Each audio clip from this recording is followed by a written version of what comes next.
it's not my problem.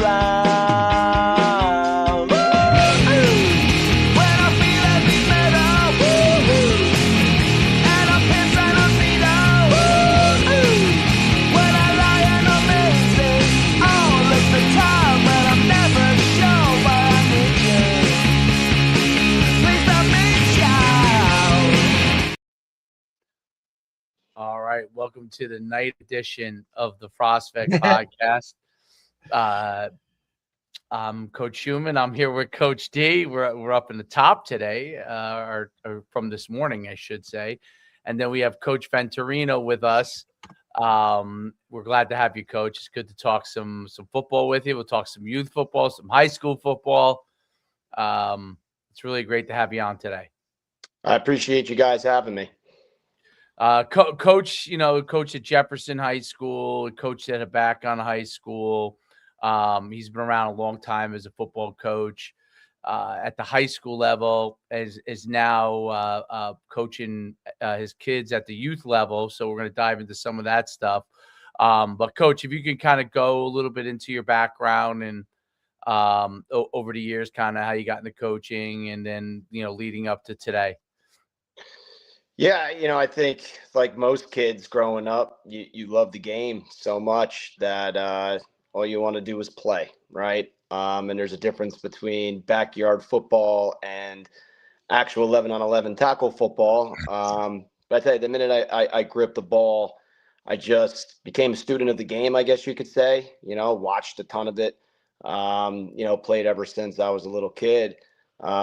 Fortunate enough to be around a lot of good players growing up, whether that be youth, high school, or even college. And I got the opportunity to play all the way through, into my college years. I think, Coach, I knew in like middle school that I wanted to coach. And because of that, you need to teach as well, right? So for the most part. So I went into college, I went to Moravian College and, played football there and became a teacher and got me the opportunity to, right out of school, get into coaching. So, I played at Habakkuk High School, and that was my first teaching and coaching gig. That was back in 2006, the fall of 2006. So it was about 20 years ago. All right. So this marks 20 years of coaching and being around it from a coaching perspective. Something like 35 years in overall, from playing since 5 years old and up. But, I got the chance to coach at Habakkuk High School, my alma mater. Coached under Paul Raduzzi, who was my head coach. Got the opportunity to win a state championship with him when I was a senior in high school. And I got the chance my first year as his freshman coach to see Joe Martinick, if you guys know him. We were just talking about him. Dude, He's like still having the record for most rushing yards in history. No doubt. And I was fortunate enough to be on the sideline when they played Kittatinny, just watching a game as a freshman coach when he broke that record. So that was a special moment in Habakkuk history as well. Yeah. Now, when he was a junior, they won the second state championship for Habakkuk. I just missed that. I was a senior in college, but I did go to that game at Rutgers. But he had a heck of a team around him too. The likes of like a Zach Ray, right? National state championship wrestler, national wrestler at Lehigh University, absolute stud. So, stud. For a small town in Habakkuk, we've produced some big time names. But then Gary Andolina came on in to be the head coach, and he coached under the great Drew Gibbs over at Ramapo. He was his O-line, D-line coach. They won a few state championships there. And he just wanted to get closer to home. He was a Byram guy, and he had just had a daughter, and he just wanted to be closer to home. So he got the head coaching job at Habakkuk. My second year on, I worked under Gary, and I learned so much from him, right? He's been a mentor to me, and I still talk to him, 20 years later. But him and I coached together for 10 years, the 9 years at Habakkuk, and towards the end, and I got the opportunity to be the offensive coordinator early. I was like 23, 24 years old. Oh, God bless you. Yeah, learn the hard way, right? Sometimes that's how you learn, Shit. A sink or swim situation. But, in my last 3 years there, I was looking to be a head coach, and stand-up dude Gary he's like, listen, I'll step down and you get your shot to be the head coach. I'll stay on to be your O-line, D-line coach and your defense coordinator. So really nothing changed except for I sat behind the seat and dealt with the parents, and he got his coach football. But We worked together. We had a lot of great seasons there. We won a division together. We were in the playoffs a bunch of times. Did some good things there at Apacon. And then I had an opportunity to be the head coach over at Jefferson. So I jumped ship to the other side of the Lake Apacon.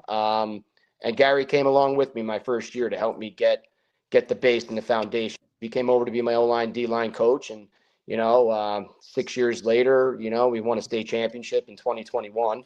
That was an awesome, experience. And 2022 coach was my last year coaching high school. We made it back to the sectional semifinals, lost to a real good Westwood team.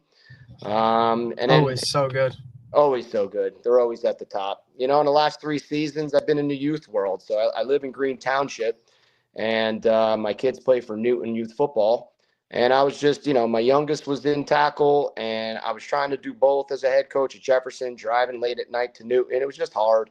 I caught myself staying at Jefferson late nights and just missing out on his stuff. And then my youngest, he got into tackle football in 3rd grade or 2nd grade, and then they were both in. And I'm like, man, my whole life I've been coaching everyone else's kid. I think I want to coach mine. So I stepped down and became a full-time youth coach, Coach Schumann, like, we were talking about before. And, Coach, I'll say this, being on one end of the spectrum, won a lot of big games, won a state championship. I lost a lot of big games too, right? I mean, I once lost 62-0 as a head coach at Jefferson. So I've been on all ends of the spectrum. And you see how it all works at the high school level. Then you go down to youth and like really started down at pre-clinic of tackle football, right? And I've been with my oldest son, Zach. He's the 7th grader now. So that's 5 years with that group. Next year, their varsity year in 8th grade will be 6 years. And I look at these guys and I'm like, listen, I've never been with a group this long, right? High school's 4 years. Most of the time, freshmen, you don't even coach them. So you get them for like 3. I look at these guys, I'm like, man, some of you guys are starting to grow mustaches now, armpit hair and all that stuff. And it's like, it is super cool to see. You see all the good, but you also see all the bad and how it starts getting rooted in at such a young age, whether it's parents, whether it's, just running an organization. And the tough thing is you're doing it all voluntarily, fellas, right? Right. And it's just, it's a lot of time. It's a lot of work, and a lot of what people don't see that you put into it is really the struggle, right? And it's like the monthly meetings you have and like dealing with the equipment and nothing really, I laugh at it with the other guys that are on our like Newton youth board is just like, you went from being a head high school football coach to a youth coach on that board, helping with everything. It's like nothing's changed except for expectation, and you don't get paid, Yeah. As far as time is concerned, you're putting in just as much time because that's how you're wired, right? You want to compete, you want to do right by the kids and develop them and make sure they're having fun and juggle playing time. And when is it the age in which it's, winning is more important. Listen, it's a lot to juggle, and it's a vision that you have to have with your staff, and not everyone's going to agree with it. But, at the end of the day, you hope you're doing right by the kids. Absolutely. I think that it's, I felt very similar. When I stepped down, I think a big part of it was, COVID, and the guy that was our AD was no longer there.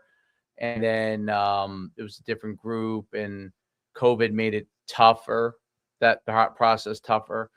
And I just, it was kind of like we really weren't aligned anymore. And but one of the things that like made it clear for me where I wasn't going to get into like what I used to get when I was younger, get into like, the whys of like, how can I help push this through so we could figure it all out and keep working together type of thing. Reason why I didn't even kind of get into that, where I probably would have 10 years earlier, was because I went to like, I showed up. I told Derek's heard the story a million times, so I feel bad because he's probably bored of the story by now. But I showed up at like my kids. He might have been 5, maybe. He was playing soccer, and I came out of like a Saturday workout or whatever we had with football. I don't remember, but whatever we did on Saturday. That's what happens when you get out of it for a few years. You forgot like exactly your whole entire schedule because your schedule's a different schedule in youth. But whatever our workout was in the morning, and I came there to his like soccer, and he was like crying and on the side, and I didn't even understand what was going on. You know what I mean? And I was like, wow, I'm like, I really don't even know what's going on. And then to boot, I really didn't even want to deal with it. You know what I'm saying? Like, because I was like, I saw it. I like tried to help through it. I really didn't understand what was going on. He didn't even really want to listen to me, trying to help him to get back in there or whatever. And my wife was kind of like, when I came up there, she's like, oh, he's crying. He won't go in, or I don't, I didn't even know. But I also didn't have the patience either at that point either. Right. And when I walked away from there, I was just like, I've been coaching for at that point, it was like 20 years. And a lot of it as a head coach, much like and I was like, what, like, I don't even know what's going on with my kid. Like, I'm like, and now he was when he was 1 to 4, or 5, the early part, like, obviously I saw him a lot because as a high school coach, you still get to see your kid a lot, but it wasn't like I was like that worried about anything, go play with him, throw the ball to him, whatever. When he was little, it wasn't a big deal. But now that he was starting to play sports, and I was just like, I don't even know what's going on. I have no idea. And I'm like, I just kind of saw this vision of like, if I kept coaching like I was, even though I love coaching, because I'm like you are, and I'm like there, like I'll be all caught up in it. You know what I mean? 10 more years will go by, we're like this, and my kid will be 15, and I really, other than like sending the people to work out and talking to them, I won't know all the ins and outs of what's going on, because I just won't have the ability to do it as a head coach in high school. And I interviewed for a few jobs after, but I have to say, like I was very straightforward in my interviews. Like, I'm like, if I come in, this is what I want. Like, I was no more. It was no longer me trying to kind of get the job. It was more like, if they fit into my world, they would take me. And if not, like, I wasn't going to, so I kind of knew that I probably, you know how it is. I probably wouldn't get the job anyway, kind of with that approach. But that was kind of my how I kind of was like, you know what, I'll start helping out with some sports. It ended up working out, and it ended up being a blessing from God, for me at least. Everybody's different, but for me, because I got to work with him. And so that I preface that to say, I'm curious to hear, kind of your first youth experiences, because, when I talk about mine in a little bit, like, it was eye-opening for me. It was very, very eye-opening being a high school coach and a guy like you played in college. Derek played in college. I played in college, and I kind of had a certain mindset, and I had that mindset at high school level. And then I came and coached youth, and it was like, whoa. So I'm curious your first experiences when you went into like youth for the first time. All right. So my youngest was like in flag. So, he was doing his thing, and a good buddy of mine was running that program for Newton. So I was like, all right, that's good. He's in good hands. My wife was always down there with him. My oldest was in 3rd grade, which is pre-clinic up by us, and it's first year tackle. And I was still head coach. So I was able to get through training camp because they practiced at night and high school was in the morning. But I tell you, dude, that's a grind, because you do what you do with the high school, right? Kids are leaving like around 1:30 p.m. You meet with your coaches for about an hour to go over the practice plan the next day, right? I always said assistants have to be a day ahead. Head coaches try to be 2 days ahead. If you try to be any further than that, you kind of get lost in the sauce, right? You got plans in your head for Friday, but it's only Monday, to try to stay focused 48 hours as a head coach, and then they leave. Then I would stay till like 3:34 or 5 o'clock sometimes just to have my ducks in a row. Not to say this was right, fellas. That's just what I did. I was one of those guys, like most of us. They're grinders. You want to make sure everything is correct for the next day. Your name's on it, buddy. Like, you know what I mean? Like, your name's on it. There's a little bit more invested in it. It's just what it is. No doubt. And then I would go straight from Jefferson High School to Newton, right, to the practice field. And it's just like, man, these kids are wired and ready to go, and I'm exhausted, right? But then the minute the switch hit, that whistle goes, you got after. So to kind of give you that idea, but I had 3 things going for me, Coach. One, I'm an elementary teacher. So I taught 4th grade at a PACON for 10 years, and I'm 10 years now at Jefferson Township, still as a teacher. And I've worked with kindergarten, first, second, and third grade. Like I'm a basic skills reading teacher. So I pull students and work with them in small groups, maybe even one-on-one.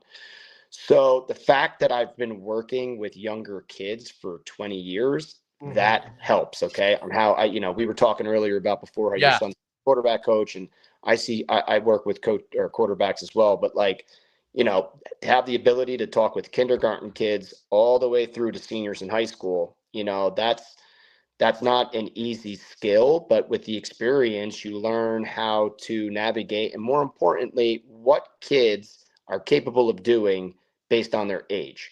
I think sometimes in youth sports, we believe, they can't do it, right? Like a lot of line guys don't want to teach kids how to pull any type of pulling. They can't handle it. They can't handle it.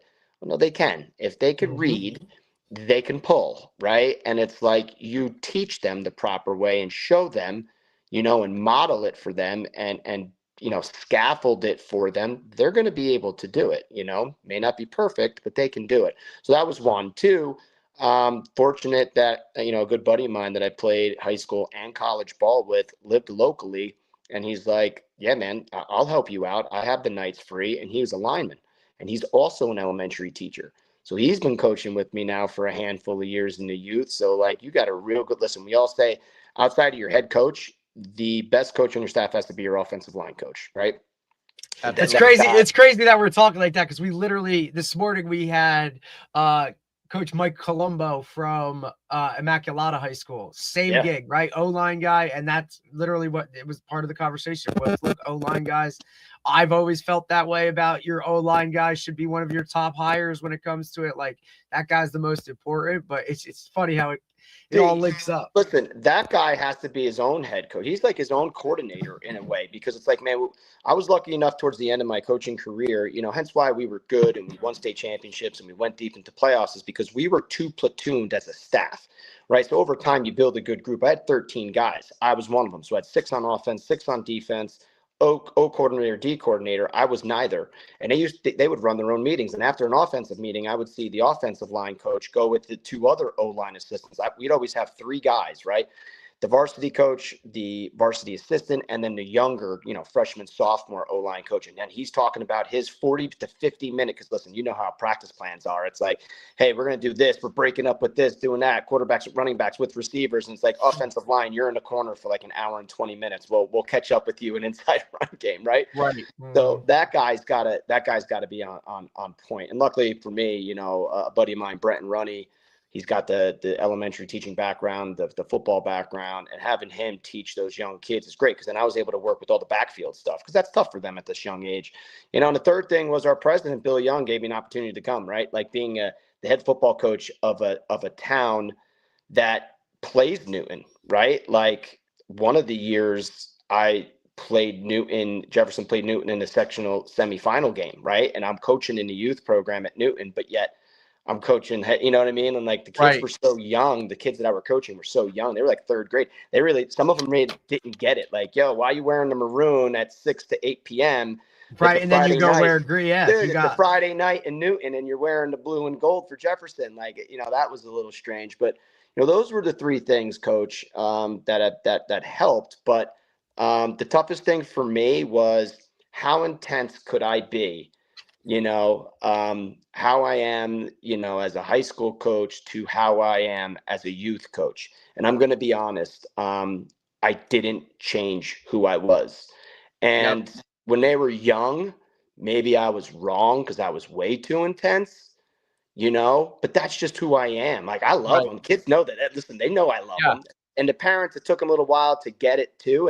And they know it now too, this group. Like, but it was just like, I couldn't turn it off. It was like, you just want them to be so great, because on game day, everybody wants to win and everybody wants to do well, right? All the kids want to win and go get an ice cream, right? And it's like, they don't get that. Like, you want to be part of the outcome, but not the process. And the process starts like Monday, and they're like, yo, why are you so pumped up on a Monday? Like, we don't play till Saturday. And it's like, you don't get it, right? And it's like, now they do. And we have playoffs as you get older. So the 7th grade group I just coached, they did win their, championship in their league. And to see them hoist the trophy and the smile on 12, 13-year-old boys' faces. And that was that aha moment. Like, man, now I know why this guy's been working as hard since third grade. Right. And it's like, listen, all of that, Coach, it's been a ride, a roller coaster. Next year is the last year I'm coaching that group. That'll be 6 years. And, a lot of tears is going to be like every day. It's like, man, this is the last first day of camp. This is the last week one. It's your last hoorah with them before you send them up. I mean, but the main goal is your feeder program, right? You got to get them prepared so that when they go to high school, that high school program is like, wow, they're ready to take the ground running. Dave, we were talking about same offense, right? Same everything, verbiage, lingo. Like the freshman coaches should grab these kids and bam. All right, let's go. Buck sweep, day one install. And they should be able to run the drill themselves. There's no doubt about it. It's interesting because we're in like in the town that I live in, there's 2 youth programs and they're both youth. So you have mid-north, you have mid-south. I actually live on the mid-south side, but we play over on what would technically be on the mid-north side. And that's a whole story in itself, but that would take another podcast how I ended up over there. But the long and the short of it is I wasn't sure when it's actually nobody's fault, but because they really didn't know me that well at all yet in the town, because I'm not from here, I'm from North Jersey. So but I called up and was like, I wasn't sure if I was going to put my kid in tackle football. He was 8, and I guess that was 3rd grade, right? So because now he's 10, 5th grade. Yeah. So I wasn't sure. And my wife wasn't 100% on board with it at the time. So I think she really, obviously because I was a high school coach, she really wanted me to coach. And I called up, they weren't like way it is down here with AYF is everybody's in their own age group. So there's not 2 age groups. So everybody's in their own age group. But I guess at the time, the one that was closest to me, they weren't sure if they were going to have to play up. And I was very nervous about that. So I didn't want to throw him in there, have to play up, and then him come out, let's say he really wasn't ready for all that, come out discouraged. And basically, I didn't get a lot of great answers. So they were kind of more like, just sign up. You know what I mean? I was like, I'm not just signing up, So the other side of town where we happened to be playing, we play flag. We were already playing flag over here. We were playing in the spring over there. And one of the guys was just like, was just asking me, oh, you're going to play from the other side? I said, well, I wasn't sure. Like, I'm not sure.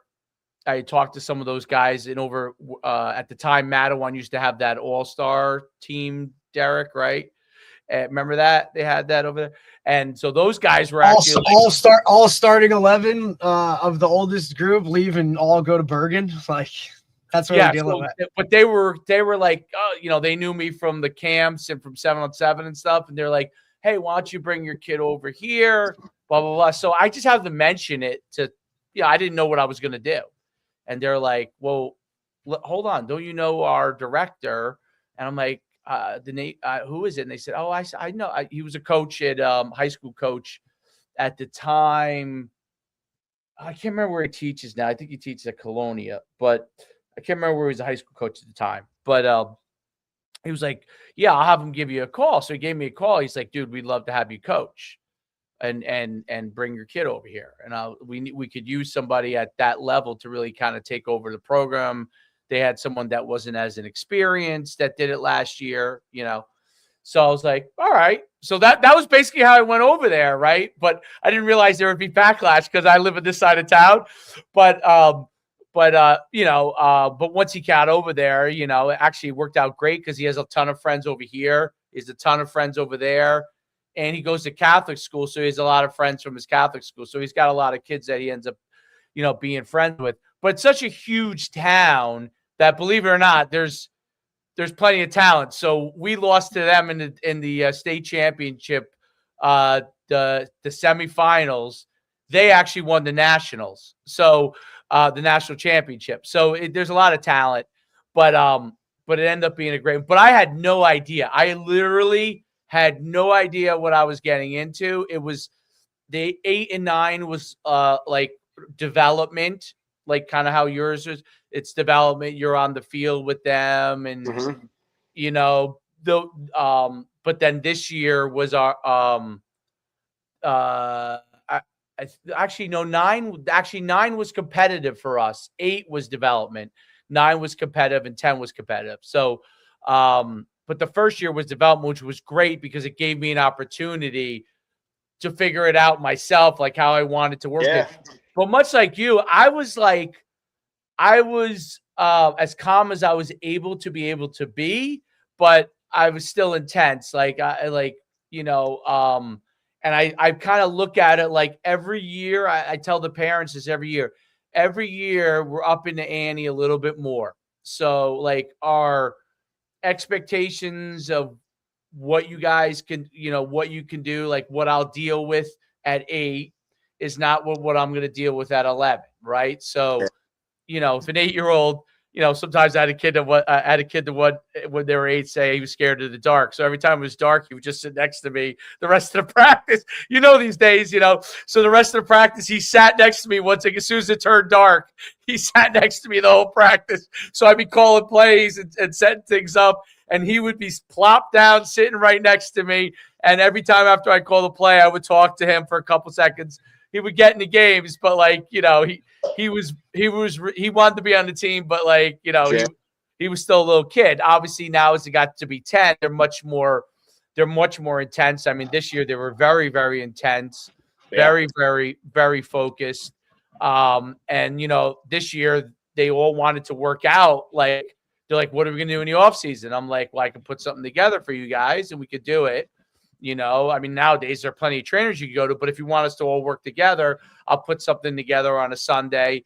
We'll get together once a week. We'll work on skills and some speed stuff and some strength stuff, and get them better over the course of the off season too. But like that's my thing, is like keep it. But I think it's really interesting. I'm curious if you thought like how you were able to deal with the parents in the beginning. Was that a harder part for you coming from high school where you have more of a separation?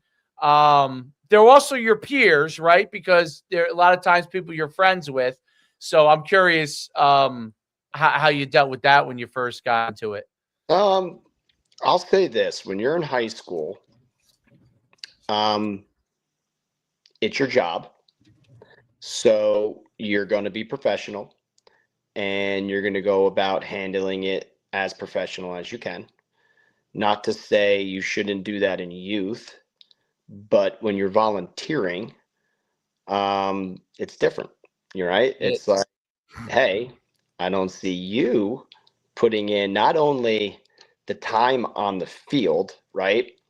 Like, if you're going to be successful and win games, you're putting in more time off the field in your preparation than your time on the field. So that's the time that then the parents don't see either. I mean, my wife sees it, my kids seen it, but they probably think that that's how it is with everyone because they've been seeing That's me all do they know forever, right? And it's like, I find it that I spent more time. The two things that I spend the most time with is watching film and developing a practice plan. It takes me hours to develop one practice plan because, it needs to be so spot on so that you can be as efficient and effective as you possibly can. And the elementary teacher in me make sure you get all the 3 ways a kid can learn.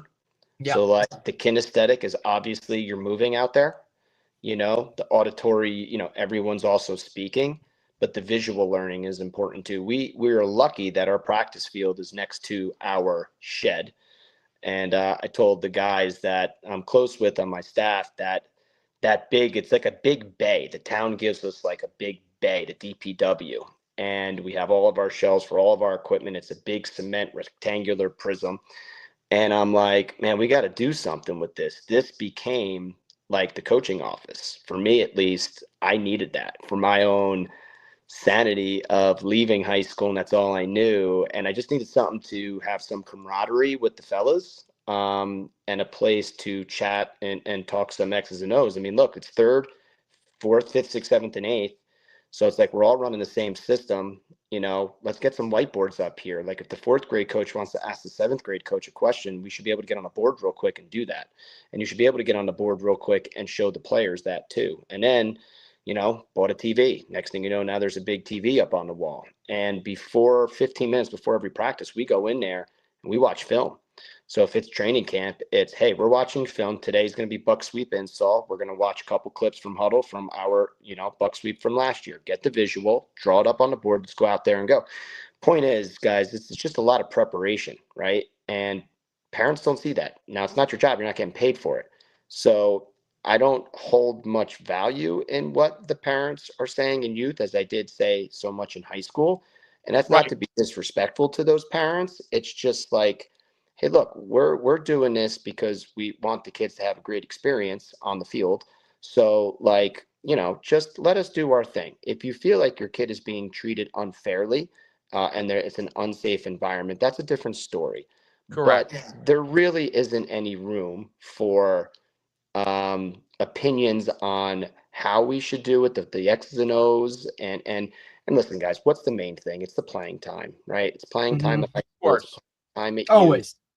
Guys, no one has the right answer to, when the kids stop getting equal playing time, what age is that?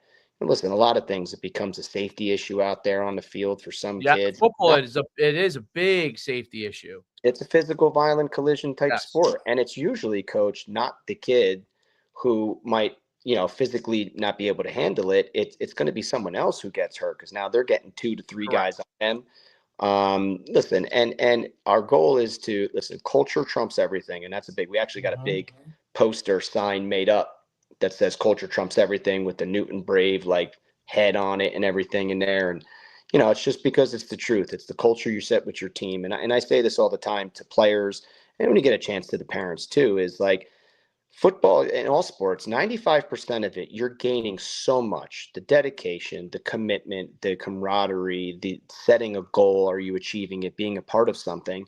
And that carries with you in life. No one remembers what your 7th grade record was, right? It's still the thing that carry that you can apply in real life. That 5% might be your playing time. And then parents take that 5% and make it their everything.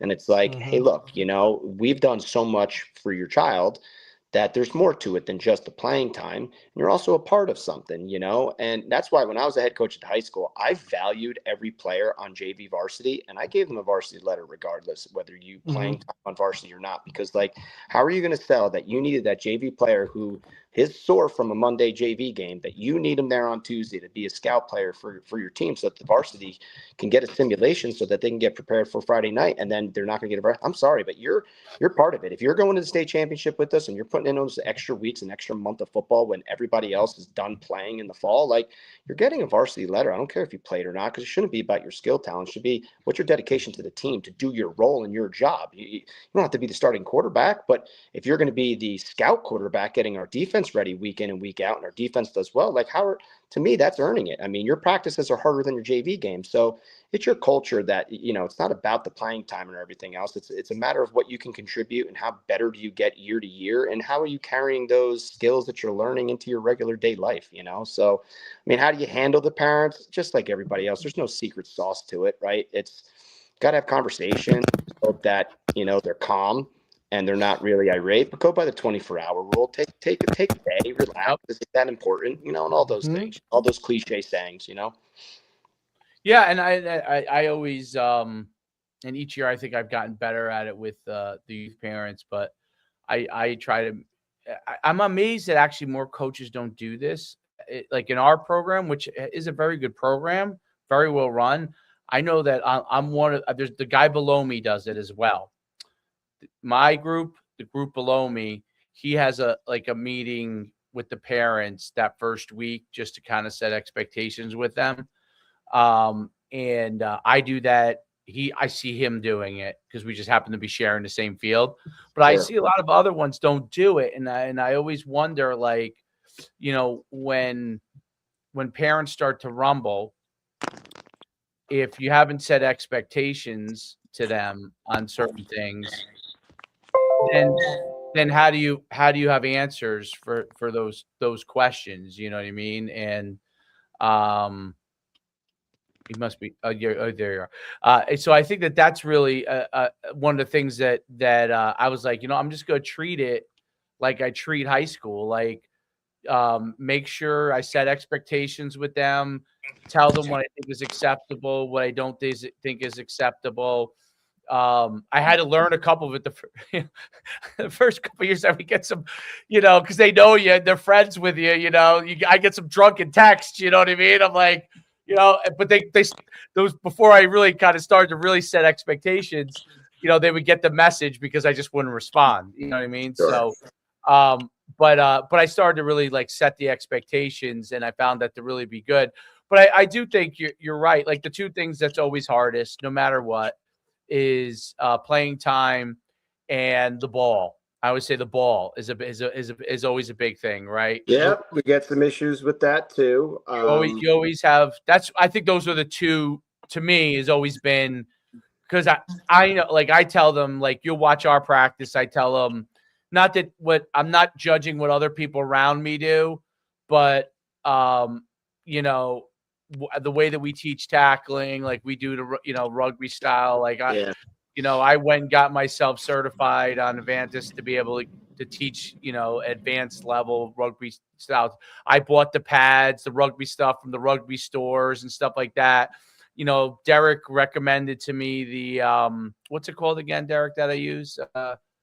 The stuff that goes around your waist for scouting. Oh, the go routes.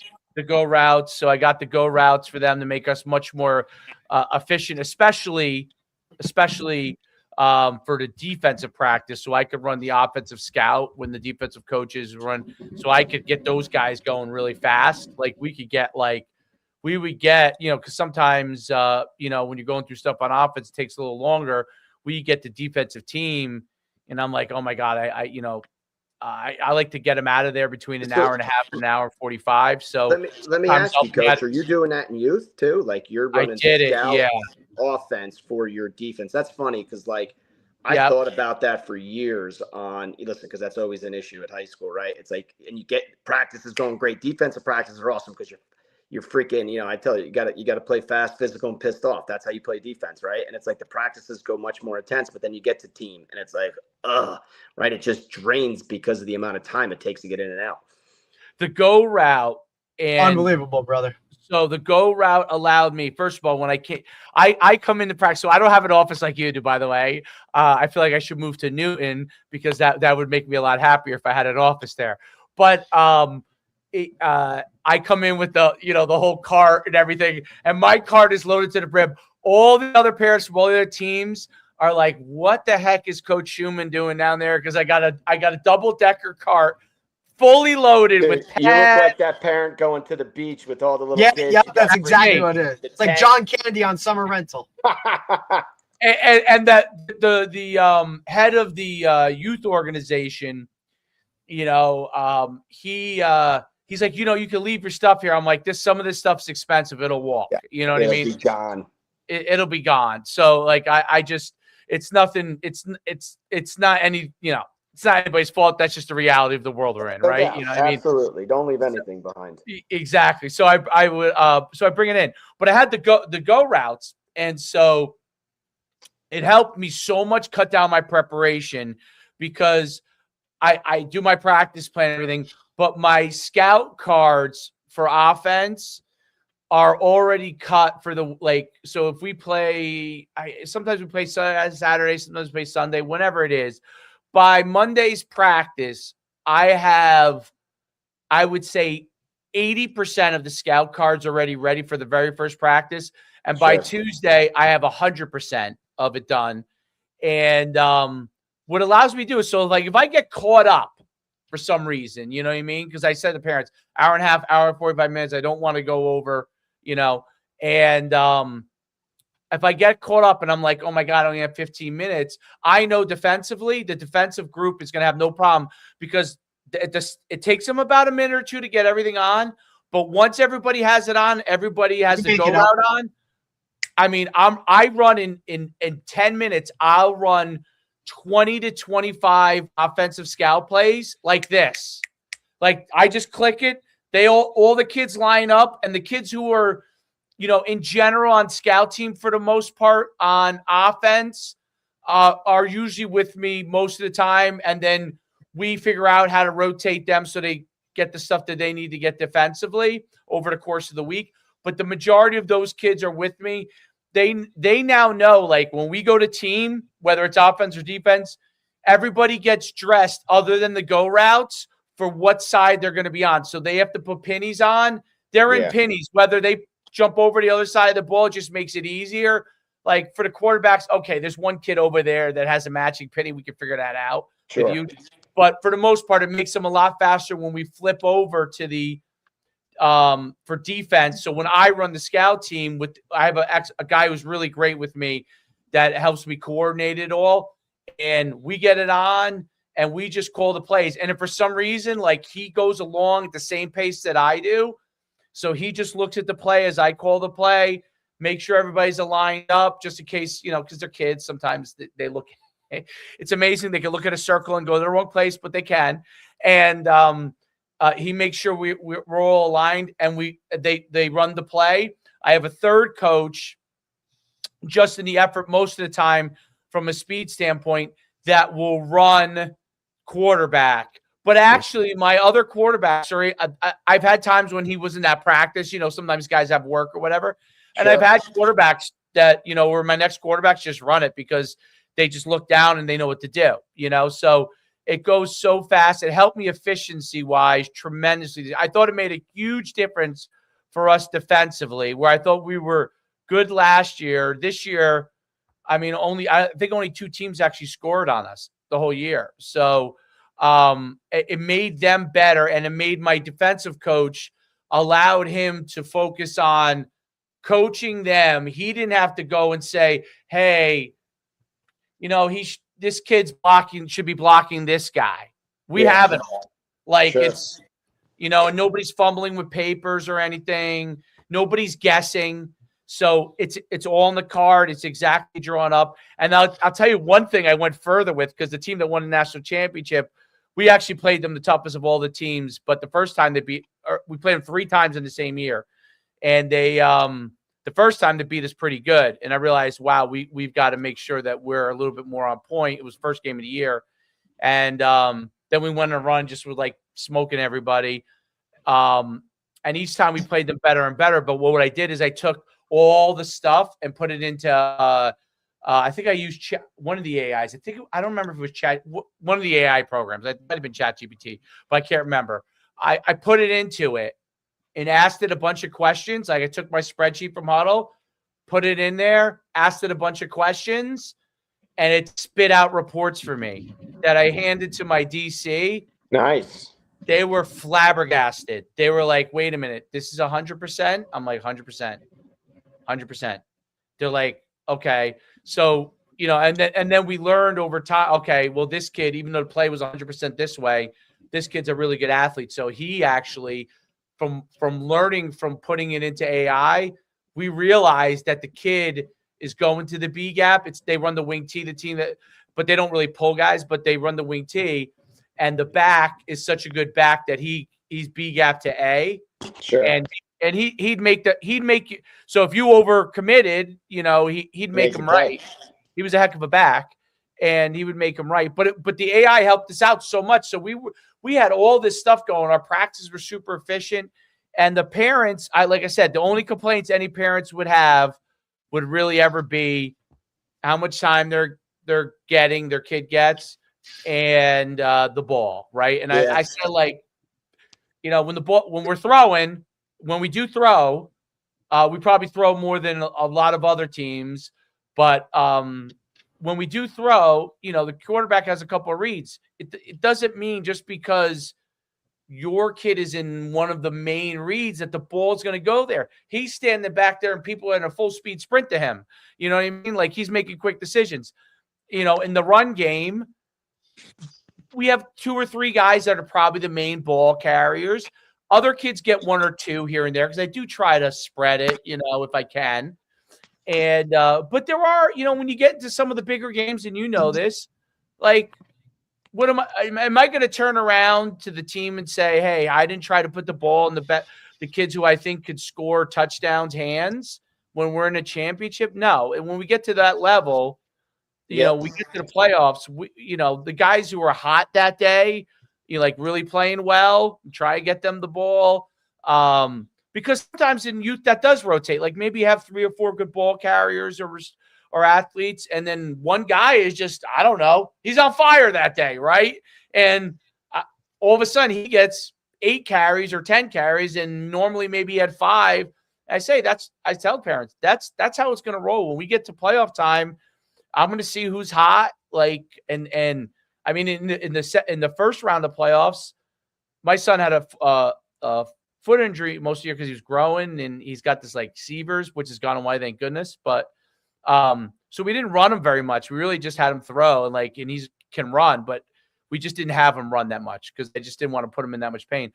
But in the first round of playoffs, like, he felt good. So he threw and he ran great, and he scored and he threw. And that was unique. He might have scored 2 touchdowns running the whole year. He had 1 in that game, and he threw. Yeah. So I said, like, then the next round where we lost in the semifinals, we had a kid that was running the ball unbelievable. And I kept feeding him the ball. I'm like, listen, I'm going to feed him the ball. Like, he was giving us the best opportunity. He was having a great day. He actually threw a touchdown pass that day. And so, I said each game is different. And so parents have learned to understand that. But it is wild with the I always tell parents this. I said, I think you should always do whatever is best for your kid. I will never tell you, where you guys are, people are going to be less likely to move to another program because you're probably farther away. Where we are, there's a lot of programs around us, and they probably could move somewhere. And I always say, when someone asks me, I say, you don't have to avoid me.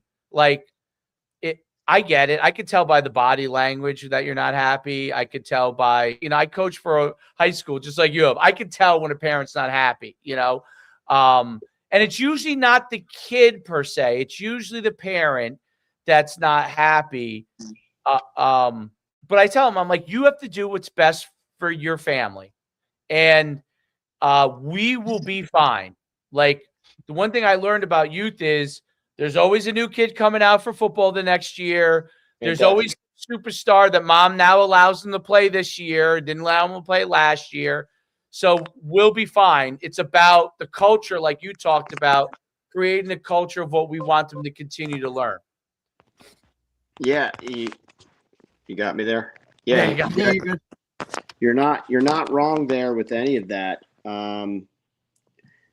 Listen, as far as with the ball, who's getting the ball, like, listen, you could talk about it. People could talk about it. Parents could be upset about it. Me personally, I don't care. To me, it's you're coaching, you're taking what the defense is giving you, and whatever that is, it is, and whoever number needs to be called gets called that day. Correct. You roll with the hot hand. You roll with what is working. And a simple answer is, who doesn't touch the ball ever? Linemen. And those parents can say whatever they want out of that alone. So I don't really put any stock into who's touching the ball. Although others will, right? Parents will. Yeah, of course, sure. Damn right. That's not something, like, most of the time I just try to mute that the best you can. I don't want to be like a jerk about it, but I don't care about. That's not a focus. I'm not thinking about that. Now, what I do like to do, and I've learned through the high school days, and we learned on the sideline. I have a coach. I did it in high school. I do it in youth too, where a coach, I got 2 responsibilities on the sideline. One of them has all the players' names, and it's tally marks, like how many times they touch the ball. Right. I like to look at that at halftime. It's good information, not for mommy or daddy to be happy with you. It's, okay, oh man, Johnny's a good player and he's only touched the ball twice. Okay, I got lost in the flow of the game, and let's look to work him and get him going a little bit more in the second half to help the team win, not to satisfy mom or dad or even the player, right? the culture, going back to that, is like you got to do what is best for the team. And as you get older, the most difficult team you'll ever be on is your family, right? Being a husband, being the father of your house. You raise kids, you pay bills, you go to work, you coach, you do all these things, and I tell my oldest, I'm like, every day you're a day older, it's a new day for me to parent. I have never parented a kid who's 12 years old and 42 days old, right? And then the next day it's 12 years and 43 days old. Like every day is a new day for us as parents. With your older one, your younger one, you have experience through the older one, right? But your kids are different. But getting them to believe in that culture of doing what's best for the team is only going to help them in life, because could you imagine going to your boss and saying, "Hey, I didn't get that promotion. That's unfair." Like, and then, you know what I mean? Like, people do that. Don't get me wrong. But at the end of the day, you have to face it. You didn't get the promotion. You didn't get that, raise, whatever that might be. And you have a decision. You either get better or you leave. So those are the options people have. But, yeah, man, listen, overall, I would have to say I'm personally very fortunate. Got a good group of kids and parents that get it. And it's a lot of fun. And D, man, when you're doing all of this and the excitement you get, through high school coaching, like the emotion pours out of you on that field. And in youth, nothing changes because the game is still the game. I'll tell you, the one thing that changed for me at least was like, when we won a state championship as a coach, like, yeah, win a big game, like I'm jumping up and down, I'm celebrating with the kids like I played, right? But when it happens in youth, I just sit back and I watch, and it's so awesome to see younger kids get that excited about the game. Yep. Like, man, like they're just as excited and into it as a 16, 17, 18-year-old boy. And the biggest blessing of it all is when you're doing it with your son. And, if you're fortunate enough that your son is one of the guys, like that you could lean on and heavy in it. Listen, for me, my oldest, Zach, he, this was the year he blossomed. He hit puberty, he was bigger, and all that stuff. For a 12-year-old boy, he's got a size 12 shoe. He's big. I'm not a big dude. I'm like, yeah, shit. I was just about to say he's already above you, huh, buddy? Like, shit, that's a nice thing to do. I love it. Nice, dude. Nice. Every day he's like, "I'm bigger than you," right? He ain't wrong, I guess. He's not. Listen, he's like a day away from it. He's 5'7", like 135 with a size 12 shoe. And Coach, going back to what you were saying, like he's growing daily, so he's always in pain, right? But it's like in that championship game, there were a lot of plays and a lot of opportunities where, like, I'm like, I got to lean on you, buddy. We got to do this, to win for your team. And I think the best, like being an offensive play caller for all of these years and just learning all sorts of the game, the best setup any coach could have is when your son's the quarterback and you're the play caller or the visionary of the offense, and like you live with that kid. I could only do so much with my high school quarterbacks because listen, I've always said quarterbacks, I played the position my whole life through college. Quarterbacks are the extension of the head coach or the extension of the play caller, right? When they're out on the field, there's got to be like an extension cord that we can't talk to them in headsets in high school or anything like that. So it's like when they're out there, they got to be you. They got to be you. Yeah, not yet. So you could only do so much with them a couple of hours after school, right? Where like I'm saying, I talked to my son about it the other day. I'm like, man, I bumped into you in the hallway and I'm just like, yo, check this video out, like on Instagram, or hey, dude, it's like, let's get on a whiteboard. Like, let's draw mesh, like let's draw a quarterback buck sweep. Like you get any point at any part of the day to be able to talk to him and make adjustments and make tweaks. I know this sounds crazy. People must think, dude, you're nuts. Right. But it's like, I love it so much. And so did he, and he was into it. And that's the thing. So, if he's in it, and this is where, look, like I got a couple years before this all hits for me, but, I've been around it long enough to see it. And I've been, watching how Dave has worked with Troy and how that whole relationship, and just being around it, how my father was the same way with me. Right. Like, as if your kid, like people don't understand it, because they think it's like the parent or the coach forcing it on the kid or the son or whatever. But when he's just as into it as you are, like it's a match made in heaven. And that's kind of what it is. Oh, well, that's because you're forcing it. He comes to me with these videos, you know what I'm saying? Or he's constantly asking, Dad, check this out. Or, it's a back and forth of what both really enjoy to do and what want to do. Right. Yeah.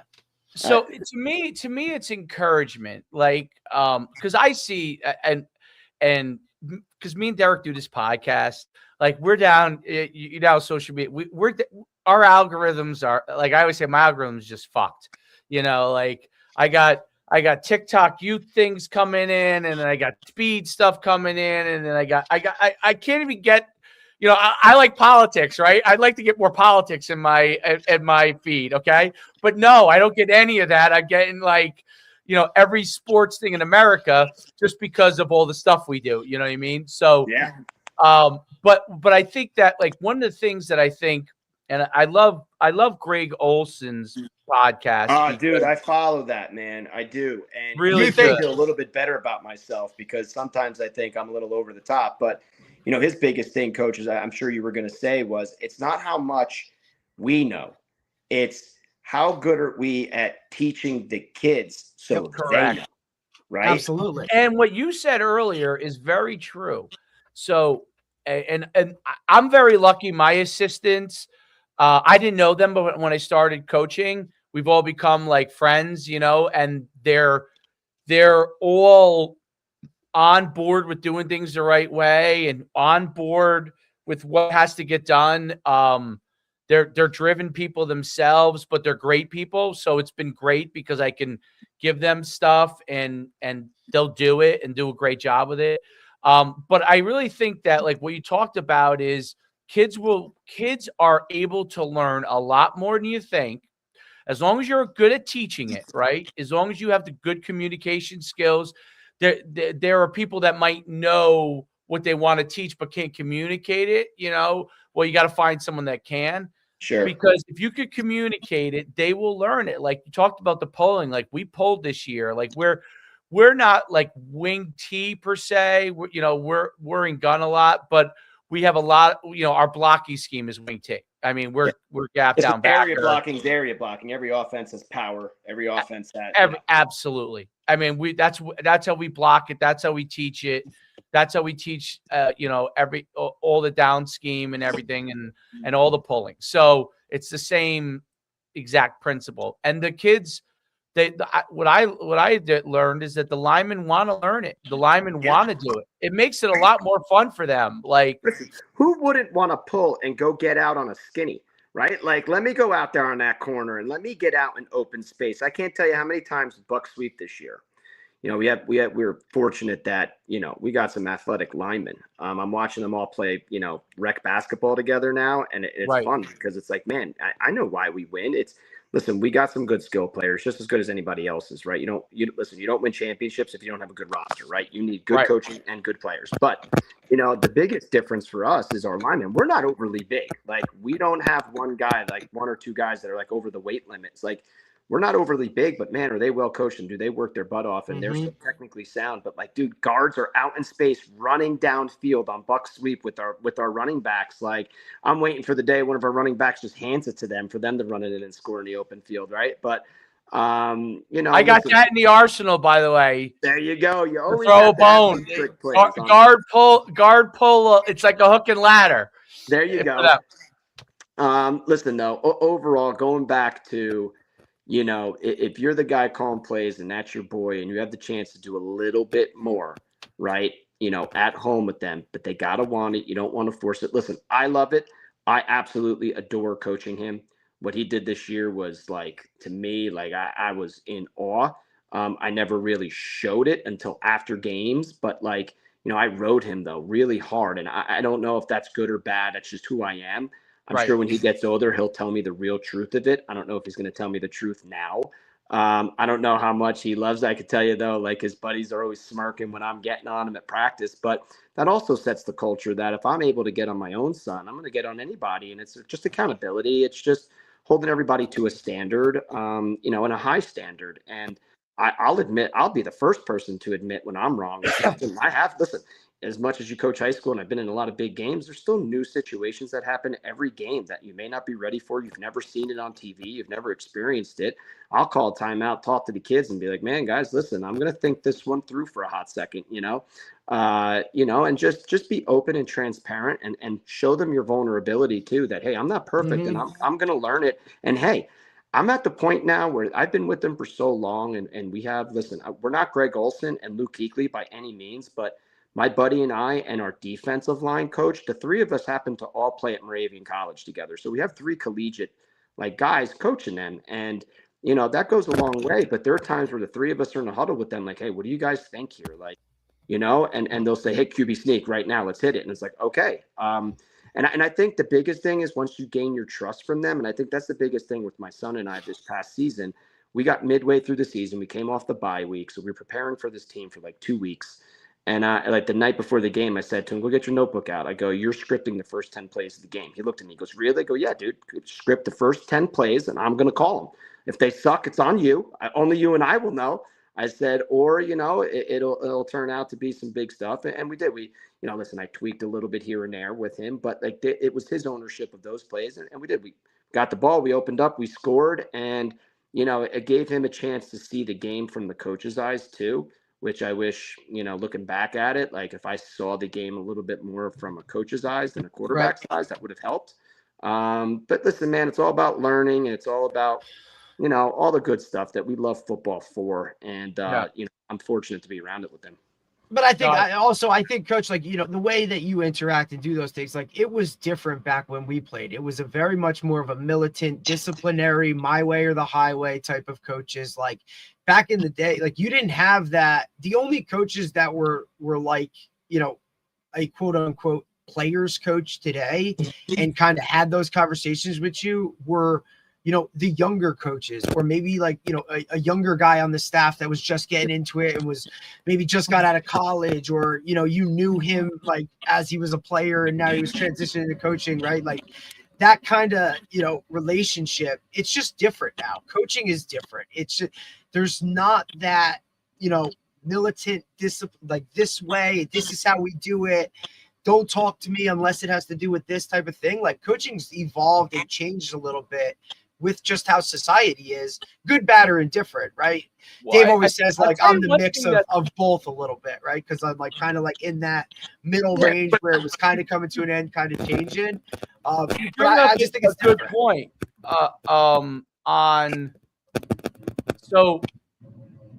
One of the differences with youth is that all the coaches are adults. And in high school, you will have, like you said, you will have a 25-year-old guy in the staff, new, and all the parents that coach me usually are adults. And what's unique about that is actually that they are usually old school. So one of the things that I had to usher some of them into some of the new era. We don't want to be over there just doing Oklahomas all day. Those guys, that's not good. Well, that goes back to what I'm saying, right? Because that's how they were coached, and most guys coach the way they were coached. You know what I mean? And that's all they know. I think that's a good.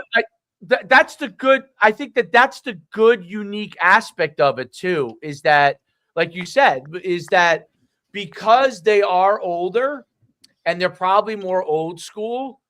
If they're also willing to move more with the times and learn, they have both of those things with them as a coach with the younger kids.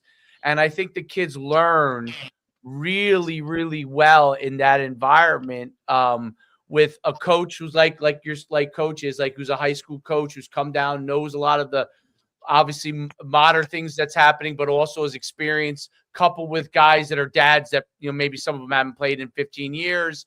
They know how they were coached. And then bringing those guys who have that hard-nosed already approach to it, tougher approach to it, teaching them some of the new stuff. I've watched some of these guys really get some aha things that I would have not thought. They were really, really old school, and I would have not thought that would have been on board with it, but were saw the results, and they start to send you. I wonder if this happens too. We're on our group chat we all are on an Instagram chat too. Like where guys are sending clips of this. And what do you think about this?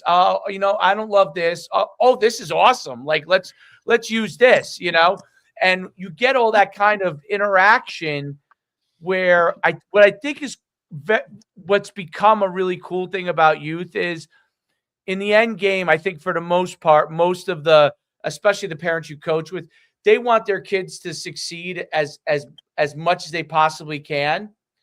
And you're on the same page with that. So everything becomes of where you can succeed. Whereas in high school, when you get that staff, you're like, okay, this team has a great chance to go the whole way because the whole staff's on board like this. But a lot of times you have staffs that a guy might be interested in going somewhere else one day, or he's young and he's just learning, and like you could only give him so much. And you know, a lot of times you have that. It's you know, when you have that staff, you know, like, hey, wow, this not only do we have good players, but we got the staff that could take us to the level. But with youth, when you get the right group, it's really interesting. It's almost like, you know, like at least for me, it's like I miss when we're not coaching like football season together because we're all for the most part on this, you know, 99% of the time on a similar page. And when I go invested with the time, you're with them all the time, constantly texting them, calling them, sending, like you said, messages, Instagram, this, that, and every other thing. Like, and then in football, it comes to an abrupt stop. And then it's like season's over. That Monday, it's like, wait, no coaches meeting. We're not talking about game plan this week. We're not practicing. Like, what's going on? It immediately comes to an end. You know, that office I talked about at Newton, like we were still showing up on Thursday nights. We would get together like on Thursday nights there after the week of practice. We only practiced Tuesday, Wednesday, Thursday during the season, played Saturday. So Thursdays we'd be done and we would just hang out, you know, watch a little bit of the Thursday night game on the TV and maybe get a pizza and just, you know, build that camaraderie, that culture that we talk about. We were actually doing that after the season because like it was like, man, we love hanging out together and we just don't want it to end. And then eventually our wives were like, what the hell are you doing? Get the hell home, right? So, you know, that's everything that we're talking about right now. Indeed, to piggyback off what you're saying with coaching, man, you got to coach with multiple hats. Like, don't get me wrong, I am very old school with how I practice it. Yep. I was a little soft on the players like my second season or third season being a head coach at a Pac, and I'll never forget this. And then it was like, what am I doing? This is not who I am. Not who I am. That little bit of softness, it showed on the field. And it was like we were playing soft. And I'm like, whoa, this is not who like I ever played as or guys I've been around. Like, this will not happen. Two things, you're going to be tough and you're going to be well coached. That's who we're going to be, period. And then, you know, you just got back to that militant way. But at the same time, you're able to, after you're getting after it, go off on the side and talk to a player and totally be off topic and touch your tone of voice. Go up to a kid after you just reamed them and compliment them. You know, it's the old sandwich, right? You know, say something nice, get after them, end it with something nice. Put your arm around them at the end of practice. Be like, hey, man, you know, I know I was on you right there, but you responded. You did a really nice job. Like, way to step it up. Or, hey, what'd you learn today? And then, listen, at the end of every practice, kids would take a knee. I would totally take the hat off of being the militant guy and just be like, all right, man, what did we learn today? You know, give me 3 things. What'd you learn? What'd you get better at? Bing, bang, boom, things like that. Have Absolutely. Pizza parties with them, you know, if you scored a defensive touchdown, we would get Wendy's or McDonald's for the kids. You score a special team touchdown, we're getting pizzas, you know, so you have to make it fun too, right? You got to draw that line in the sand. Otherwise, 7th grade boys will completely eat you alive because they're at that age where they're immature, trying to find their way, but at the same time will work and want to do anything for you. So you got to have that middle ground somewhere. Yeah. That's not easy, man. It's not. We brought in the we brought in, I was like, how come we don't have dinners every week? We last year, right? Because that's what you're used to as a high school coach. We did right? like a pasta party on a Thursday or breakfast or just you're used to that structure, and that's what it was. Awesome. Jerry, it's been so funny to watch. Like, it's been great to see Dave go from high school to like through all of this and how he's like taken the high school model to, you know, the youth where they just it just wasn't part of it, right? So to see like him do all this and watch this like transition of not only like how he handles the team and does things his way, but to watch like now like the other teams around him and the other age levels like start to piggyback and go from there. Piggyback off you, coach? Because that's that's a good thing, man. Two things that happen. First of all, the dinners. Okay. I first of all, I like to eat, although I lost 35 pounds, which is probably a good thing. But one of my favorite things of high school coaching was the dinners. Like it gave you a time to, first of all, you would get to talk to a couple of the parents at the dinner, right? They would make the food and all that stuff. So you get to talk to a lot of times you spend, if you talk anytime the parents, is usually to a dad. Okay. Sure. And I got to meet some of the moms as well, like, because obviously they care, but they're not always as forthcoming. Although that's changed a lot now, but they used to not be as forthcoming and come and talk to you. They used to leave it up to the dads. And so you got to say hello to them. And I used to love the players, like them sitting together, like the coaches. So we the first year, I just kind of went along with what everything was going on because I was new and I was running the team, but like I kind of had to get a feel. The next year I was like, hey, we should have dinners. Okay. At least some of the games. And so we started doing it some of the games. I think that first year, 2 years ago when we did it, I would say if whatever we played 9 games or whatever, I would say we probably did dinners like 6 of them. Yeah. This year, the parents were like, I didn't even say it. They were like, between my wife and all, like we have a team mom that she's phenomenal. Brittany, she's phenomenal. And they were like, we're going to do it every week. They did it in camp. They did it every week. What age you got, Dave? 10? We're 10. Yeah. They did it every week. It was phenomenal. And then we always give out like helmet decals and all these things. Yeah, we do that too. It's fun, right? Football cards, baseball cards. We do it all, And so the parents really ran with it. But the second thing was the tackling and the structure of practice. Yeah. So people would look over and like we weren't hitting each other that much. And like we were hit, like, team you kind of are, obviously you're thudding and stuff. But like we did a lot more movement with rugby pads and dummies. And I'm curious to hear what you do defensively with tackling. Dave, keep talking. I'll be right back for a second. Yeah. Keep talking. I can hear you from here. Yeah. What do you guys do for tackling? How often do you tackle live throughout the week?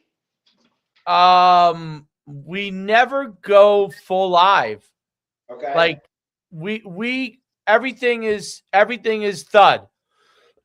So do kids accidentally take each other to the ground sometimes? Yes. But it's thud. And then we don't, like in any of our tackling drills, anytime we're tackling another person, the only live tackling we ever do, and it's probably, I would say it's maybe once every couple of weeks, is we call it shake and bake drill, where it's like an angle tackling drill where there's a space where they can make a move and they got to tackle at an angle. But we do nothing head on. Everything's with pads. Everything's with rugby pads and wheels and you name it. We have it all. And amazing. Like if you were to watch our games, like if you were to say which team is the best tackling team, our kids are unbelievable tacklers. And we made them learn the rugby style of, near foot, near hip, near shoulder. Yep. We made them learn it. And every time they don't do that style when they're either side, head on, or in front, anytime they don't do that style, we immediately say, is that correct? They say, oh, I went across. Okay. It's near foot, near shoulder, near hip, and they would over and over, and they could recite it. Like if you asked Maybe a couple of the kids that are a little bit out spacey maybe couldn't recite it. But for the most part, I would say like 9 out of 10 of them can recite like what the tackling technique is. And we tell them, listen, in the game, are there times when you're going to be across and, but you're always striving for that, that tackling form. And more often than not, you're going to be in the best position possible to make the tackle if you're striving for that. In the game, you're getting them down however you can, but because you've learned how to do it, and we do it so many different ways of doing it, meaning like we'll drag the bag, we'll have the bag stationary, we'll have a pop-up. We have the rugby bag that super heavy and it has an insert in it where you tackle legs. So we do that where we say go, and I sprint, take it to a spot. They got to adjust their angle, tackle it the right way. Then we do it where it's just stationary. Then we do it where it's to the side. And we do this in a rotate, like we're flying. Like we'll have 4 or 5 state tackling stations. We have the rugby pad where they're tackling at the waist.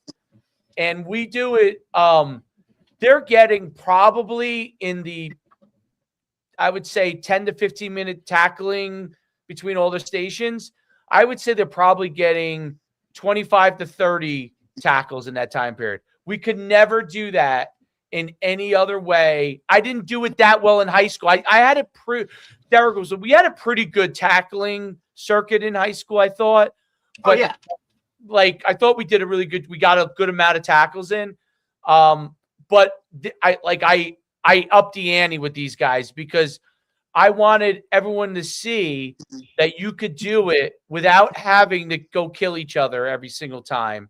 Well, because when you went down there, that was all you saw. That's all everybody did. Lining up, smashing each other, all they did. Pulling the ring type shit, like craziness. Well, that's what they do. That's what they do. And the one thing I could say is because like my youngest, his name's Lucas, 4th grade. So I played him up in 2nd grade. He, played flag for a while, and he's like, Dad, can I do tackle? I'm like, sure, dude. So he played it in 2nd grade and then 3rd and 4th. But like those guys can hit each other because those kids don't get hurt, right? I mean, if you're getting hurt, it's because you're faking an injury because you just want to get out, right? But they're like Gumby. They don't have like, you know what I mean? Like they get contorted. I'm like, oh my God, he just tore his ACL. It's like, nah, it pops up. He's perfectly fine. I'm like, phew. But as they get older, right, it's like, okay, they're growing, they're hitting puberty, especially like once they're in high school. Like a tackle could potentially lose your best player for the season. So I get in high school that we were doing that, but like Dave, you had said something like you feel like you became more efficient, like in youth, like you learned, like D, like I'm telling you, dude, like when I get my shot and when it's time to get back to the high school sideline on Friday nights, like I have learned more these last few years. Oh, no doubt. That I would never do in high school. But I'm like, I'm going to take the chance because it's youth football, right? And it's like, let me see what, like, it's almost like I've gotten to experiment a little bit. Yeah. On certain things or visions or ways of doing things. And it's like, let me test it out and see how it goes. And it's like, I'll give you an example. We're going for the championship game. We ran a 3-5 all year. And my buddy Dustin, who was like, listen, the D-line guy is like, I think we should go to a 40 front. I'm like, man, dude, we haven't ran a 40 all year. Now we're going to run it in the championship game. I would have never done that in high school. I'm not saying I would do, but my point is like, I'm like, you know what? Point. What are your reasons? He gave me his reasons. So I'm like, you know what? We're going to practice it all week. Makes sense. We can always go back to the 3-5. Kids know it. They've done it all year. Dude, we came out in a 40. It completely confused them. I would assume it did because we shut them out and we played great defense that day. And we moved kids in different positions that have never played those positions. And I'm just like, I don't think I would have ever done that in high school, and it's just taking risks and taking chances. Like we, Coach Shu, you talked about like Instagram stuff, right? Like we run counter, but it's like, I want variations of counter. So a buddy of mine sent me a variation of quarterback counter from under center. We're a jet team. We offset the fullback. We'll run jet heavy, get on out there. We got in that formation the first time we played this team. We ran a lot of jet, all that stuff, getting out there. They're overloading to it. Quarterback fakes the jet, turns around, literally turns his back, takes 3 steps, turns around, and we're running counter. we only started practicing. We never ran it in a game before, and I ran it like to death in that game. I don't know if I would have done that in high school. I would have said like, nah, you got to practice it for like 2 weeks before you call it a game. It's those things where sometimes you outcoach yourself because 100%. And it's just like, man, they're kids too, right? And even in high school, like they're 16, 17, 18-year-old kids. Yeah, you're chess matching with the other coach, but at the end of the day, I'm trying to confuse the kid on the field. And sometimes you just got to trust your guys. You got you got to run with the dude, Nick Saban said, and it's funny because my buddy sent this to me and I sent it to my son too. When you're thinking about making the big play, don't think about plays, think about players. Correct. Right? Like, get the players. Use it all the time. Forget about the play concept. Oh, they're in an odd front. We got to go walk. Send it to the guy who is going to make something happen. Yeah, dude. Like, let's just give it to Tommy, bro. He's been killing it, right? Absolutely. And that goes back to the innovation. We overcoach. I'm with you. You're 100% right. The innovation part in youth. Okay. I always kind of used to think of myself as someone who was kind of like tried to stay, as modern as I can on certain concepts and try to stay ahead of the game in certain things the way I thought about things as coaching. But until I came to youth, like I when they were 8, I had the plays written out on their wrist. Okay. And I taught them, and it wasn't like they were running a lot of plays. And I was kind of using my naming conventions that I used in high schools, like similar. And one of the kids turned to me in the huddle, and I realized, oh my God, what am I doing? Like, he turned to me in the huddle and he said, Coach, I just wait for Troy's my son. I just wait for Troy to tell me if I'm getting the ball or not. No, listen, man. And I was it just blew my mind. I'm like, wait a minute. I thought I was coaching here. Okay. So when I went to the next year, one of the coaches, because when we do 7-on-7 in our club that we run, we have the plays drawn out because when from 18U to 10U, like everybody runs a different system. We just want to be able to go play fast, know the concepts, have QBs be able to go through the progressions, man. Correct. And not make it like, okay, like they have to memorize stuff that they're not going to use anyway when they go back to their team, right? So one of my assistants said to me, because his son plays with our team on 7-7, he said, why don't we do some of that on youth? I said, what do you mean? He said, draw the plays out for them, like you do in flag, like you do in, Bro, Coach, I got 2 wristbands, right? We went from one wristband, the flapper, like a QB wristband. I give one to every kid, and I hand draw them up, that elementary guy in me. I put 6 plays, right, gridded out. Yep. But, the same play to the right and left, they're on top of each other. You could get 18 on a wristband that flips, right? 6, 6, and 6. And then this year we went to shotgun as well. Shotgun, buck, counter, pass game, a little bit more and all that stuff. So my left wristband was under center, and then I got him a right. So I got every kid on the team's got 2 double flap wristbands. And listen, if I told my kids right now, which I wonder, dude, if they go to high school, I'm sure by now they should know it if they didn't have the wristband. But like, dude, why not even in high school? Like, so they have 36 plays on the why not in high school? Why not in high school? And now they don't have to worry. They don't have to think much. They play faster. My son calls the play, and it got to the point where he was verbalizing the play because I did want them to hear the play. He'd be like, hey, play 21, play 21. They look, and they'll be like, hey, gun, let's go, gun 21 buck on one-on-one, ready, break, right? But they're looking at it, and then I would have all these tags off of that play, and the kids just need to know the tags. It's funny we talk about this because that's exactly what I would do. Dude, and that's what we have been doing because I was in the huddle with them with the playbook when they were young. And I'm like, my buddy, like, how the hell are they going to remember all this crap? And then we're like, exactly. They don't have to. I put their playbook on their freaking arms, and it's and then they learn some of the plays. Then there are some plays you can call because, like, I added the tags, base plays they can run in their sleep for sure. Exactly. And but so you want to be creative and do a little tag or a little this. I don't know if they'd be able to do that if they didn't have the base stuff on the wrist, Coach.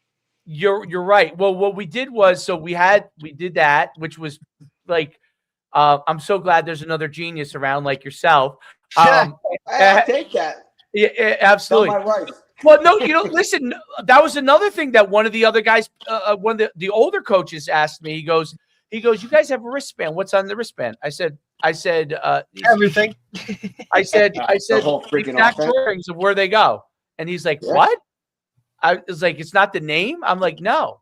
I said, there are a few It's a plays. picture, brother.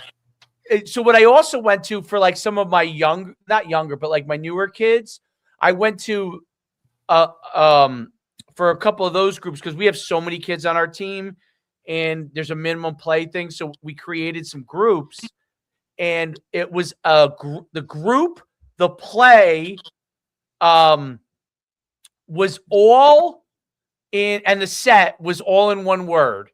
Okay. So it made it super easy for this group of kids that were kind of new. I coupled them with an experienced player who's running the ball for the most part.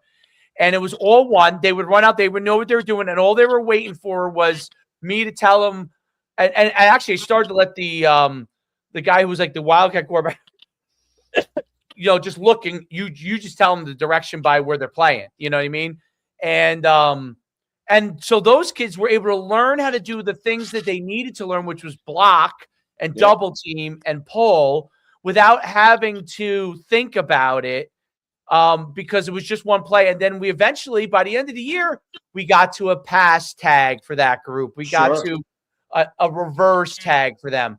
And then we obviously had our main group, which that kid who was running that group was our running back in the main group with my son's group. And so they all kind of, they had the plays in the wrist and they had a couple plays that were tags off of it, like you said. And it was amazing how fast they could play. And other coaches would be like, I don't know how you install those plays. Right. And it's I'm like, well, they already know it because they know the base play. They know it because they've seen it on their wrist. They visualized it. They've run it. We don't even practice it that much. So it's funny you say that because, like, first of all, now you have your playbooks on your wrist and they have it all the time.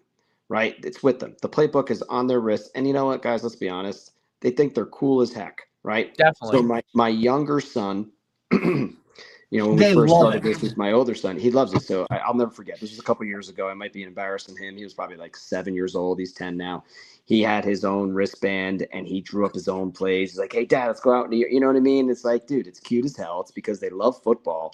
They want to be a part of it. And for the most part, and Derek, you could probably test for this too. Like the linemen, power is power. Buck sweep is buck sweep. The amount of variations, formations, and motions, and who's getting it. The skill guys have always had to learn a little bit more when it comes to that. The linemen have enough difficult job, as it is to physically move a 3 technique, right? And to know what proper step and the type of block is. Yes, it's gap down backer, but am I getting my head in front because he's a penetrator? Am I using my near shoulder? How am I doing it? Am I double teaming if I'm making that call? Because listen, they got to make calls at the line of scrimmage based on the fronts they see too. But communication, they got to have their own verbiage and their own talk, dude, right? Like it's totally different. It's their own language, and same thing with the backs. And it's funny because you guys know the great Jerry Gallagher. Yes. The best. So he is, as we know who Coach Gallagher is in this state, he's a godfather, one of the godfathers in New Jersey. So when Frank Glazier clinics would come around in New Jersey, they'd call him and say, hey, I need a youth guy. Who do you got? So Coach Gallagher recommended me like 5 years ago, right? Because he knew I was doing youth with my kid. You've been doing it since, buddy. That Sunday morning slate of your shit. I've been doing it since. And it's funny because I'm going up to Connecticut at the end of February. It's a good one, right? It's a good one. That's a nice hotel. Yeah, and I'm speaking on. I got 3 sessions. One of them's defense, how to win on defense, and all the stuff we're talking about. That's in my presentation. But the first one is gun, buck, sweep, and counter, and I'm going to go over. Hey, like when they're in the huddle, they're calling whatever play. It's buck to the right, buck to the left. But I had on my play call sheet probably about 10 different tags on one play. The linemen don't give a shit. They think it's 21 buck, it's 29 buck. They don't care what the hell the formation is or who's getting it, and it's all the variations off of it. And it gave teams fits, man. And you find what a team's weakness is, and then you attack based on a formation. I'm a big hey, first drive, let's throw a bunch of different formations. I'll run the same play, but different formations to see how you line up. And then you gather that data, and then you try to attack from there. But it's like all this stuff we talk about. Sometimes you overthink it, you overcoach it. Be simple. We run 5 plays, but when you watch us, people would say like, man, they run like 100 plays. Like, no, man, we got 5 plays, dude. That's exactly right. We have 5 plays. I think it's funny too, right? Because and look, when it comes to offenses and verbiage and this and all that other kind of stuff, like I grew up in a run and shoot offense. Butler boy. Like, dude, we were 4 wide, wristbands wide open before it was, and people used to be like, "Oh man, it's this, it's that, it's whatever." And it's like, look, like I never had a season where we didn't have a 1,000-yard rusher. That was number 1, right? Like nobody understood that. All right, it's a wide open offense. Their splits are 3 feet wide, but we still ran the shit out of the ball. Whether it was, did you play for Matt Sakis? Matt Sakis was not there when I was there. He was actually at Jefferson when I was there. Okay, so you and I. But like him and I are in the same, obviously, like the same world, right? Like he came the year after that. It's the same worlds. But we always people used to be like, man, you guys do so much. No, we didn't. We ran like 20 plays total, maybe.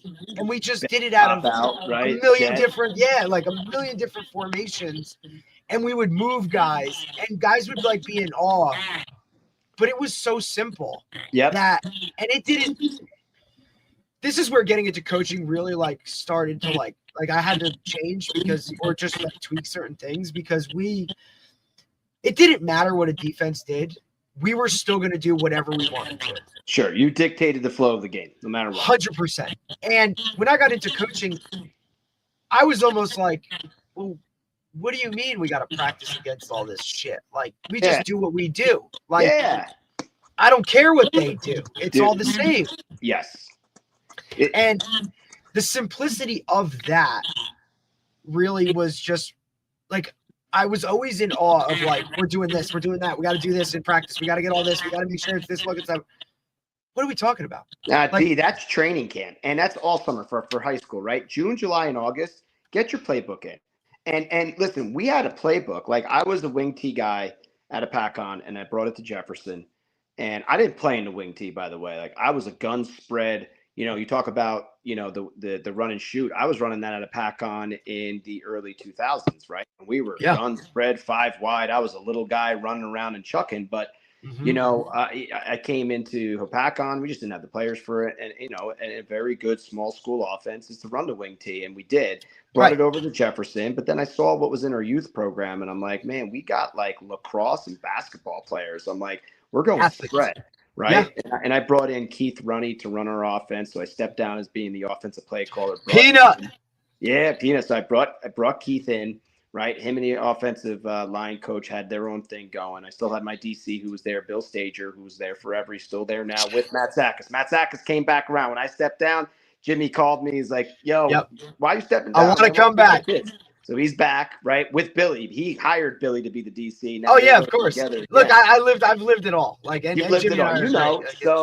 but it's wild. And then we had John Whitehead come on in, who's a parochial coach who helped John Whitehead. Yeah. So you know him, right? So he's down in Florida right now. We text each other still regularly. He retired. He's down in Florida coaching down there. But he came in, and we started running the 4-3 my last few years. Indeed, we didn't care who we played defensively. The 4-3 had their adjustments, didn't matter. And it was all based on where the ball was on the field. Hey, if we're right hash, we know what we're doing. If we're left hash. And it's just, and offensively, you practice your playbook. And you got a huge playbook. You're not running all your plays. You're taking parts of your playbook that you're going to use that year based on your personnel. And as the head coach, that was my job because I was with them in the weight room all year. I would tell the OCDC based on what's coming at. We had our off-season meetings.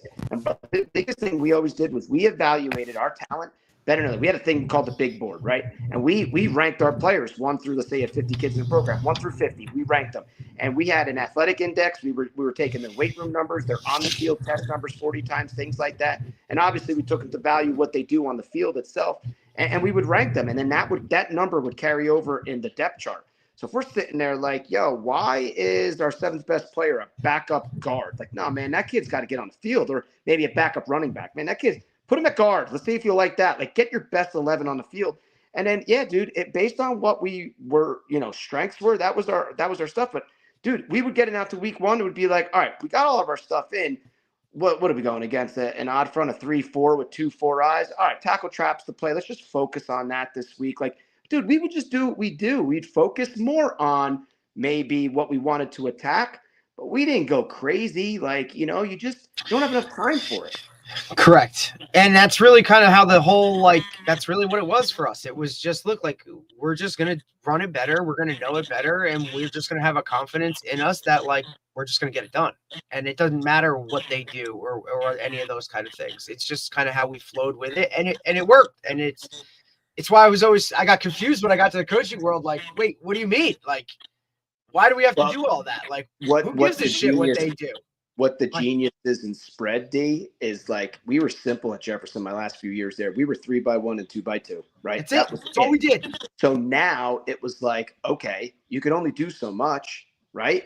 What are you doing? Like, what's the box? 6? So is it a 4-2 or a 3-3? Or are you going to do a 3-4 with 2-4 eyes, right? Like, those were the 3 things you were doing, and we had answers for each one.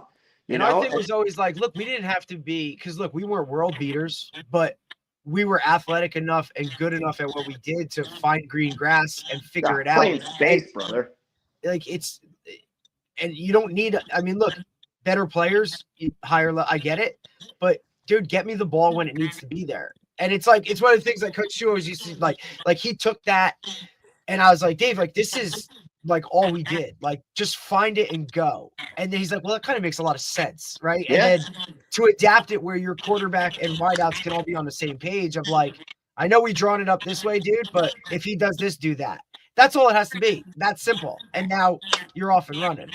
So and simple, stupid, right? Keep it simple. And you got to have a quarterback, right? You got to have a guy that like can make. Listen, we statistically looked at numbers, and we had like, for a quarterback, you've got to be able to throw the ball vertically 45 yards downfield accurately and effectively, right? If you could do 45, they'll respect your vertical game. And over time, I've learned that these are the 3 most important things every offense needs to have. If, listen, if you're wing T or under center I formation, maybe it's a little bit different. If you think you can line up and beat the crap out of everyone in the state to win a state championship, so be it. Like, the odds of that happening are very slim to none. I always thought you got to be able to throw it vertical. You got to be able to have slow and quick screens, and you got to be able to throw crossers, right? You have those 3 things. That was another thing too. Ours, like the screen game. Like, I love screens, and I do it. And Coach Shu is the one thing I always loved that Coach Shu did on offense was, irregardless of who the QB was, he took the best athlete and made him take snaps every week. Mm-hmm. Yep. Didn't matter. Like, buddy, we're warming up. Go throw a couple passes. Go take a couple snaps. Like, irregardless, because, look, Coach Shu never took over any world beater of programs. My man took over some programs where they should have been paying him to go there and do shit shows that he's been a part of. I just thought it was something that's always so, like, I take it with me everywhere I go, and I'm like, who's our guy? Get him some snaps every week. Yeah, just in case. And just to be able to get those guys the ball out in space, the screen game to us became so important. And pitch and catch, man. But guys don't like, I want to do screens.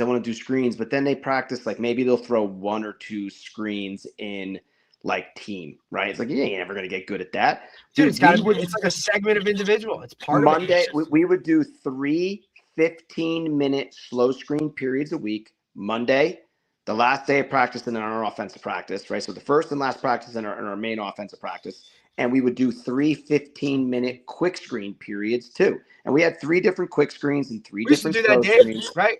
That was right? It was always a segment in our practice. Periods. Yeah, tandem. Yeah. And I brought it to, that was actually one of the hardest things to implement at youth at first, because you do screens, Dave, down at the youth? Yeah, we do screen. Yeah, we do. We run quick. We run bubble. We run rock. What I call rocket, where you come in. Yep. Called tunnel, right? Yep. And then we do have a slow screen. I have not yet run it in a game, but we practiced. I've not run it in the game yet because I just don't think that our timing has been good.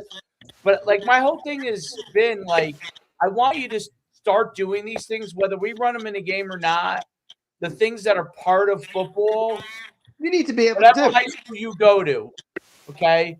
That's the Because key. our area, you could go to like, there's a Catholic school here, there's 2 public schools. Like wherever you end up going, that coach is going to get kids that know how to do all of the basic things in football. So, whether they run spread or they run wing tee, like I know that whether it's the linemen or the skill kids, they will know how to do certain things, and they won't have to worry about.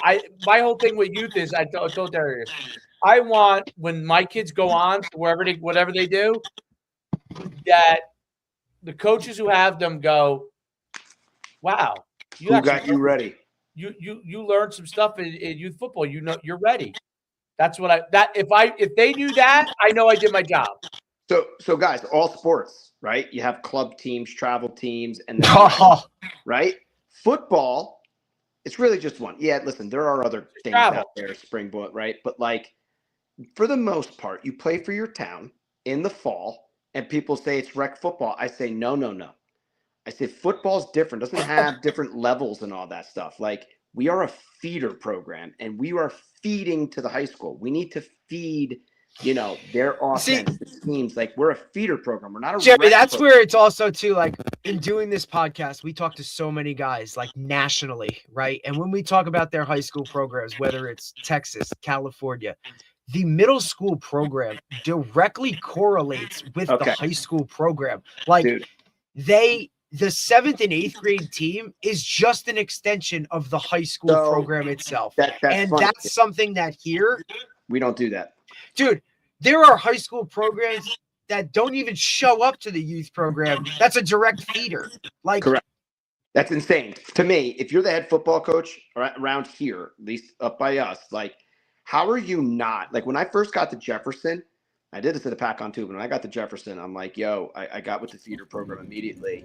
And these guys would offer up their house in their basement once a month, and I would come and I would clinic them on what we were doing. And then they started running the wing tee.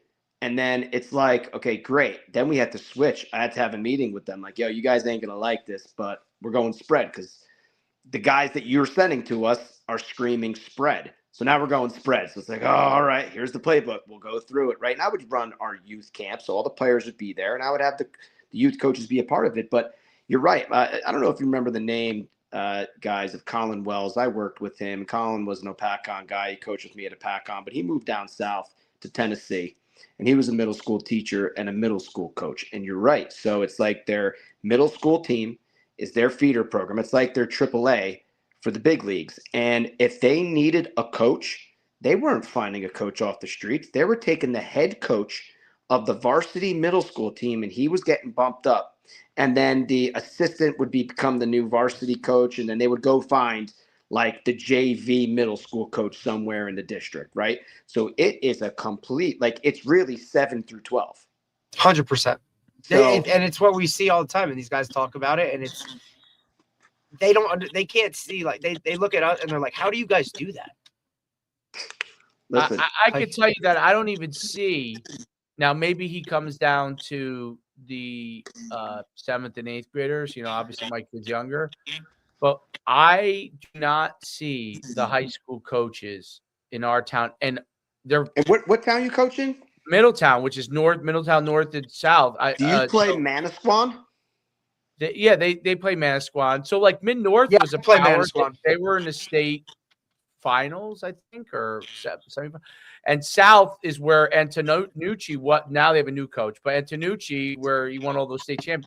So there's a plethora of athletes. There's a plethora of, but the newer. I don't know what Antonucci used to do because he was retired by the time I started coaching. And he was the AD, right? Yeah. So, yeah, I was working with him in the North-South game, trying to get that girls' flag football up and running a couple years ago to get it off the ground, and he was one of the main guys I was talking to. Oh, yeah. He's real big in the girls' flag world down here. Yes, yep. He's big driver in it, but he's now retired. I think he's now just a director of Manasquan now. But what's amazing is I think it's like a big town like ours. Like I feel like there's a little bit of like.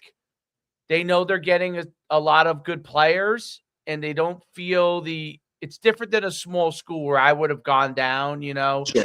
They feel like they're going to get the kids regardless, so whatever, right? Like, even though a lot of kids leave, but they don't care because they get so many kids. And there's also like they don't get pipped so much because there's just not the same pull as there is parochials up there. You know what I mean? Like you're talking all the bigs up there where there's not really a lot of that down here. There's maybe 3, and you even question doing that unless they're also like, but you got to be good enough. And the parochs don't really like they don't pull the kids like they do up north because they know it's their lifeline, dude. Man, like especially in like it's Bergen not like County, that. Oh yeah, I mean, look, you see it. It's all, you know, it's everywhere, right? And they're all fighting for the same dudes and whatever. It's why it's different. It's just different because there's not that many of them down here where you still stay public just because, like, one, the education's probably better for the most part, or it is what it is, or just like you said, you have that winning culture. Like Mid-South has that a lot of. Sure. Even where I'm at in Brick, there's like a huge tradition of like brick football, and this is kind of what it is. You know what I mean? So there's a lot of that, but what we've seen, like in the further south you start to move, where it's regionalized school districts, bro, and there's a lot of towns that go to one public, like they're loaded. It's a choice. You're talking all 5 state championships. Look at the. I was just going to say, look at this year, man. They swept us.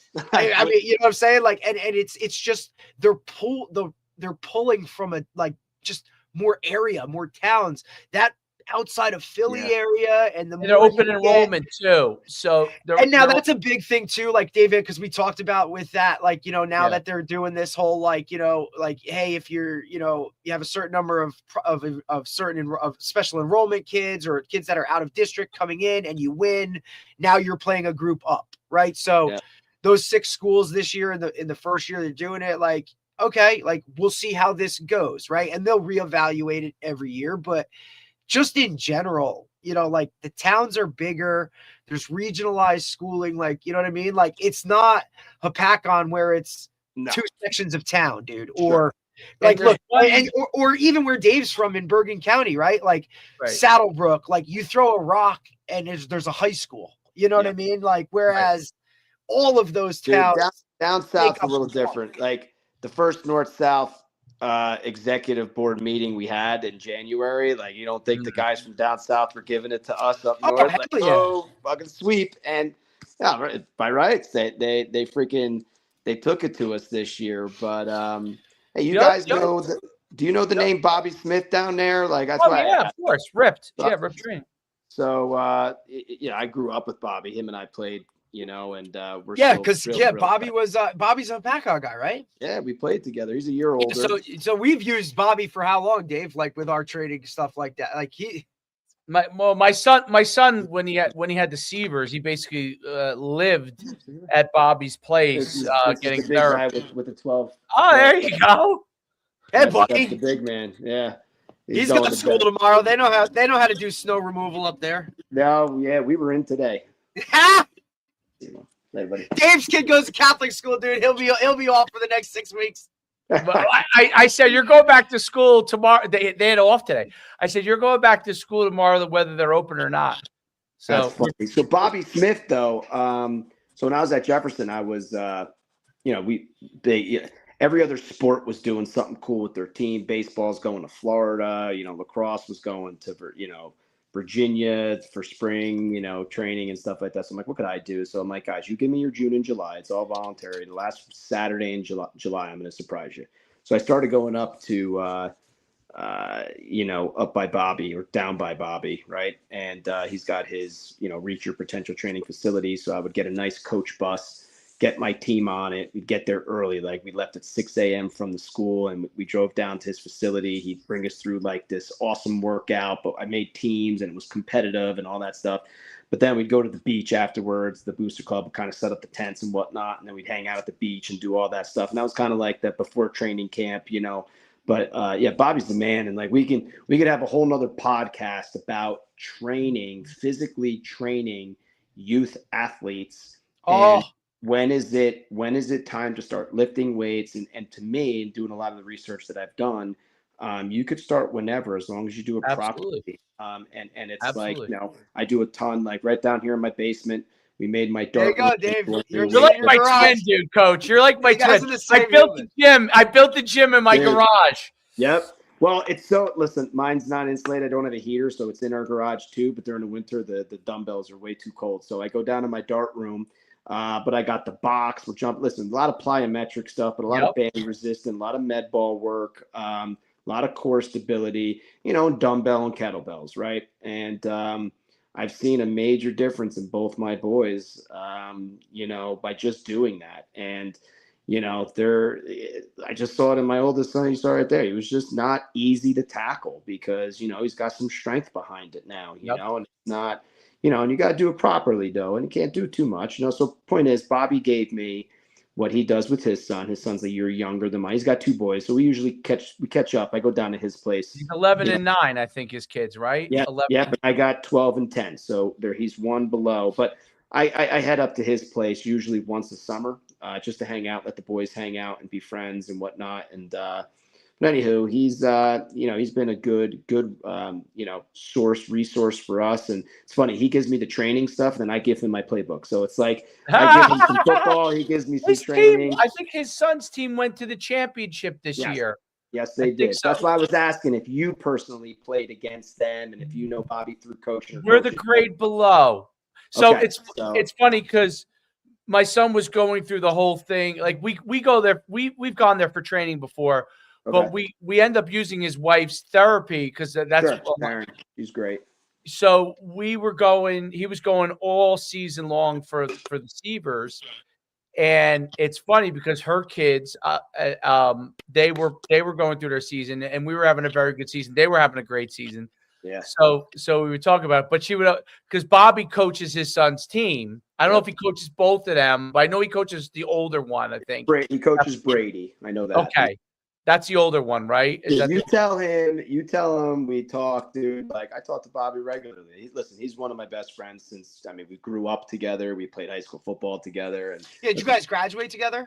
No, he's a year older. But one super cool moment was Bobby was with him and I got inducted to the Opacan Hall of Fame together on the same night, and that's cool. To do that with him and reminisce on all of our time playing together and all the great stuff, and the fact is still to keep close contact with him, and we still help each other out when we can. And it's just that's football. Those are those bonds in sports and growing up. And it's like that's what I told the 7th graders. I go, listen, man. I go, this is not a big, huge deal. It's not the Super Bowl, but when you're playing for your championship here, I said, people will look at you differently. People look at champions differently. They're going to respect you more. You're going to get a level of respect as a 12, 13-year-old boy that not many would, because hey, you're the group that won a championship. That's how you're going to be viewed. I'm like, And then one day I got this one kid, right? He was Italian and his dad owns an Italian restaurant. I go, one night, Vincenzo, 20 years from now, my son's going to walk into your restaurant. You're going to get him a bottle of wine. You're going to say, remember that 7th grade championship? It's like all of those war stories.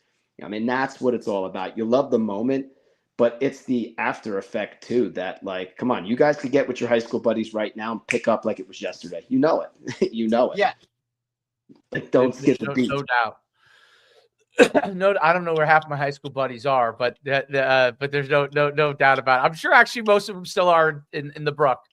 They're probably still, dude. They're probably just moved next door or some shit, dude. A few of my friends live down here now, but which I do see those guys, but I know a lot of my crew hasn't left Butler, but that's because I don't think Butler's left Butler. Butler's still the same place no matter what, and they just continue to do the same shit, win over and over and over again. Dickens, Luciani, all those guys. It's the same human beings. It's Dave was in awe because we've had some of those guys on, and he's like, dude, I think the entire town just watched that episode. And I said, well, these guys are the town. That's still the number, other than the Harvard, and we had the Harvard and Princeton guys on when we had those 2 back-to-back. The episode with Mark Coach Mickens is still the number 3 most watched episode, and so we've had a lot of we've had some names, quote unquote, right? I could have done a better job of promoting this. I really didn't. I didn't know what this was going to be about when I got on, which great. I've had a blast with you guys, but if I'm lucky enough to get back on another time, I'll definitely do my part and get it out. No, dude, it's not really like that. Like if we really just kind of roll it out, and then it is what it is. Like the live versions get whatever, but Dave, you'll be the first to tell you, like these like replay and Sure. like so you get a viewership at live, and then the shorts and the reels and the small things that we clip it up and go. It's like a hot take or like whatever it is. Like I think that's what makes us different too. Is like we do the long form stuff where we just come out and shoot the shit basically for what it is, but like people aren't watching all hour. You know what I mean? So it's when we clip it up and do it up. It's cool. But yeah, man, it's awesome. It is what it is. A lot of this stuff, a lot of the guys we talk to from, there's just so many topics that we could cover. But I just, you and Coach Stewart are in such similar situations when it comes to like everything about how both of you have gone about the whole thing, like wanting to be more involved in your kids, like, day-to-days and all that kind of off the field stuff. Like, and look, I'm sure people like, just like Coach Stu, like come knocking on your door, like, buddy, when are you coming back? When are we going? I got this job for you, that, like, like, hey man, like I'm good where I'm at right now. That's right. That, a lot of opportunities have come along the way. And respectfully you decline. And Coach, I don't know about you, but like, I miss it. I do. And I think I openly admitted that to my wife, not this past season, but the season before maybe. And it was just like, not to say I was getting bored with youth football because that's my son and I'll never get bored of it. I think the best moments are driving to and from practice. I drive both to and from. Yeah. And those were the best times, but like you miss being around a coaching staff that has that level of knowledge and game planning and that Friday night juice and the excitement of winning big games. And, you just the challenge and all that stuff. I don't miss the politics. I don't miss the parents. I don't miss administration when it comes to that. Not to say, listen, I was fortunate at Jefferson. Administration was awesome. Like there was never an issue with that ever. Right.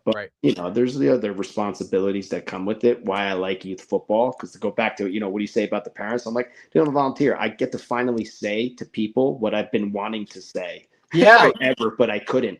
And it's like, to not to be a jerk or disrespectful, just leave me alone, man. Let me go coach these kids and let's win some games, and you'll be surprised how much they can do. Right, like I'm doing you a favor. Yeah. Well, yeah, no doubt. Well, that is always light on my step. That is always like, if anybody ever complains and they like my and you've probably coached your kids in other sports too. My favorite always is the person that complains and they never coach they never volunteer to coach any sport. They never help. They never, or maybe they never played too. We go about that all the time, dude. And we're like, look, this dude, like we beat guy's ass on JV for, you know what I mean? Like this dude was a JV player, if he even got a uniform. Like we go back and forth with that kind of stuff too. But it is what it is. But I really do think like you're right about like when I always say like when my son gives me a hard time about something, I give him the threat. I'm going back to high school. I just can't take it anymore. I'm going back to high school. And he goes, no. Yeah, I always go with the, I'll just go on the other side of the fence and I'll let, X, Y, and Z coach you up. And they're like, no, and it's like, and yeah, they tighten up real quick. In a perfect world, man, I would just love to follow my boys all the way through until they're done, and then then it is what it is afterwards. But I miss it. I do. I want to get back out there, but it's impossible to do both. And you got this golden window. I didn't have kids to not be around, right? It's like so. Whether they like it or not, on how hard I can be on them at times, or any dad, yourself included, Coach, that they may hate you sometimes, but I'm hoping that they reflect, look back at it, and they appreciate it, because I sure as hell do. And, we're not perfect. Anytime I go to bed like, man, I was way too hard on him tonight. And I'm going to make it up tomorrow and just be more chippy. And then I wake up and he does something to piss me off and I'm back at yelling at him again. It's just like, they're all. I that's one of the things that I had to come to the realization is like I feel like that sometimes too. I'm like, I'm just gonna be the nice guy tomorrow and then I'm like, do you purposely try to antagonize me each day? So is your oldest 10? Is your oldest? Oh yeah, he's 10. But I only have one. So Okay. he also gets a little bit of the because he gets all the attention. Sure. So he has a little bit of the like if he doesn't like what's going on, like who else? There's no one else. He's gonna voice it to you. So like dude, who's gonna stop me? I tell you what I wasn't ready for because that's it, but I wasn't ready for the puberty aspect and the hormones. And they got a lot going on. Like, I know we all were there. I mean, come on, guys. We remember what it was like. And I look back at, man, what are some of the things I did or say to my parents or my mother? Oh, gosh, like, geez, what a jerk. I think about how much I was as a kid. And it's hard to see them go through. And the toughest thing is, you're their coach and you're their dad. And it's like, it's tough to separate. You have to because there is no choice. But, to try and navigate through that, like, you just had a baby, right? And at some point, it's like, my other buddy just had a baby too, his first, and had a baby girl, right? And I'm just like, man, in like 16 years, she's gonna tell your wife, like, I hate you, and slam the door, and it's like, I gotta go be Mr. Police right now, and it's, it's shit. I'm already navigating those waters already because she don't give it. She's 2.5, dude, and it's already like, Daddy, Mommy said this. I'm like, and if you have the key to the whole thing, and I didn't say this at all, but the key to this whole thing from NFL down to youth is your spouse. And I hope you guys have great ones. I hope every coach has an opportunity to have someone who gets it. And my wife doesn't know football and she's not a football fan, right? But she was a cheerleader in college and I was a football player, and that's how it started. And it's like, we got married when I was already coaching, so it was like she knew what she was getting into, and she never missed a game, brought the boys to every game, had to bear the parents in the stands. And as my kids got older, they understood what was being said about the coaches, myself. And then that's when things started to get rough because my mother never missed a game and she was always with my wife. My in-laws would come up and watch games too. So it's like, got your whole family there and all that stuff in high school. That was tough. Like when my kids were younger, my mom, my in-laws, my wife would hear it. They're adults. They get it. But then my sons would start to be like, yo, what the fuck are you saying about my dad? Like, and it was just like, come on, guys. Like, it's like, and it's very tough, man, because sports drives that alpha out of you and that competitiveness. And if you don't agree with what they're doing on game day, but guys, as we know, they only see what they see on game day. They don't know what's going on at practice. They don't know who missed practice on Tuesday or who can't understand how to freaking block power and so many variables. Who doesn't give effort, Yeah. Who's got the attitude? Who got in trouble at school? Now administration's telling you to do X, Y, and Z, and there's just so many variables. And unless you're in it fully, it's you got to try to mind your P's and Q's. But listen, it's tough because if you enjoy the game and you're invested in your kid. Now listen, I'm gonna go back to this, Dave. That like I understand, like when parents are as crazy as they are in high school, sometimes it starts in youth. Oh, of course. So now I'm seeing it from that standpoint, and I'm just like, now I know why they are the way they are. Derek, absolutely. And you know what? And it's not, sometimes it's not like you're a great coach. You do a really good job. You probably, even though we all deal with issues as youth coaches, you're doing a better job than 99% of the other youth coaches. The problem comes a lot of times, and you've probably seen it if your kid's been in other coaches in other sports, where even though a guy's volunteering his time, he's just either not that knowledgeable. It's not that he's trying to do something wrong. You know what I'm saying? Like he's just not that knowledgeable. And then what happens is the parents start to get upset, and then he doesn't know really, he hasn't been trained how to react. Yeah. And actually Middletown just did something mandatory, which I think is a great idea. is that we have to do this Rutgers safety clinic thing, which they never did, Our league requires it. Yeah, I think that's a great idea because it's not about the guys that know what they're doing. It's about the people that really could use all this stuff because they don't even know how to answer a parent, how to deal with, even though sometimes it could be a guy who was a great athlete. He doesn't know how to. But if you're not just because you can play the game doesn't mean you can navigate those waters. 100%. Especially youth is hard. Especially youth. And I think you hit the nail on the head with it. And David, it gets better. Because what's different about youth than high school, like high school, your staff would turn over, your team would turn over. Not really in youth. For the most part, it's the same guys. I've been with like the same guys now for 5 straight years. And it's for the most part, the core 80% of the kids are the same kids. Yes, some kids come in and come out, right? But it's like it gets better because after 3-4 years, they get it. They know their role specifically. I have them do the same fundamental drills when we break up into like a 15-minute indie. And they know where they stand and they know what they have to do. And there's like 2-3 other guys who are a little bit more heavy into the game planning and all that stuff. But the other guys serve a role and a purpose too.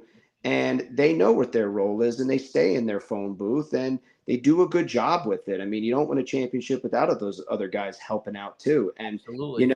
And it gets better. Like it's 7th grade year. And now we're going into 8th grade year. And the crazy part is you're going to have everything exactly the way you want it. And then poof, they be gone. It's over.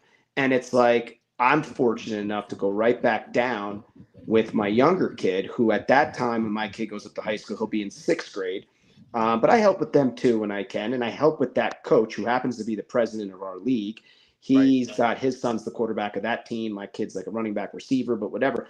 And we're constantly talking game plan. Like I'm helping them out. And then there's still coaches on the field. So on game day, I go on the field and I coach that team too. It's just so wild to see 2 sets of teams with different kids and different sets of parents.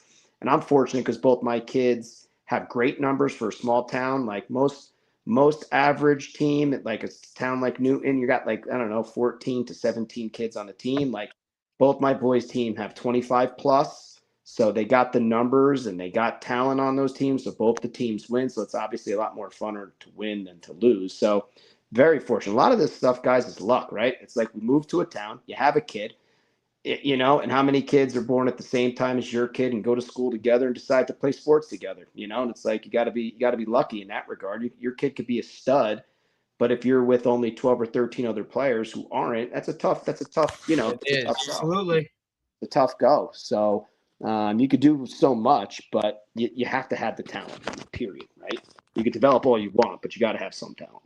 No, there is some luck to that. There's no doubt that you happen to be in a class that you have a lot of kids, which is really a great thing. I mean, it's like I said, I'm in the same situation where I happen to be lucky that there's a lot of really good athletes around. So it makes it more fun because you get to coach a lot of good athletes and there's a lot of good kids. Yeah, I got a question for you. I wonder if we didn't have that talent, how quickly would you go right back to high school? Probably pretty quickly. Like, Pete, I don't care what you say. Like, if you're a high school coach, you come down and coach youth, right? And you listen to the Greg Olson podcast and stuff. Like, you got some ego, you got some pride. Like, I can't be this high school coach who comes down and my team sucks. Like, let's be honest, right? Like, you got a little bit of an ego and integrity to carry, like, you know what I mean? And if you want to stay relevant world, you're like, well, where have you been the past 5 years? Oh, I've been coaching youth football. Like, well, how did that go? Right? You got to be able to say something positive. So, yeah, you do take pride in it, Rand, and you do want to win, but mainly when you're coaching your kid, you want that experience for him. Like, there's only one person a man wants better than themselves, and that's their son or sons in this matter, if you have multiple. And I just want them to have the same experience that I had, if not better. So it's like, how do you do that? You help them along the way. You guide them, you model it and all that stuff. And, sometimes it's not good, right? But you hope that there's more good than bad. But, you got to admit, you got to be having some fun. Like, it's a different type of fun, but it's still fun.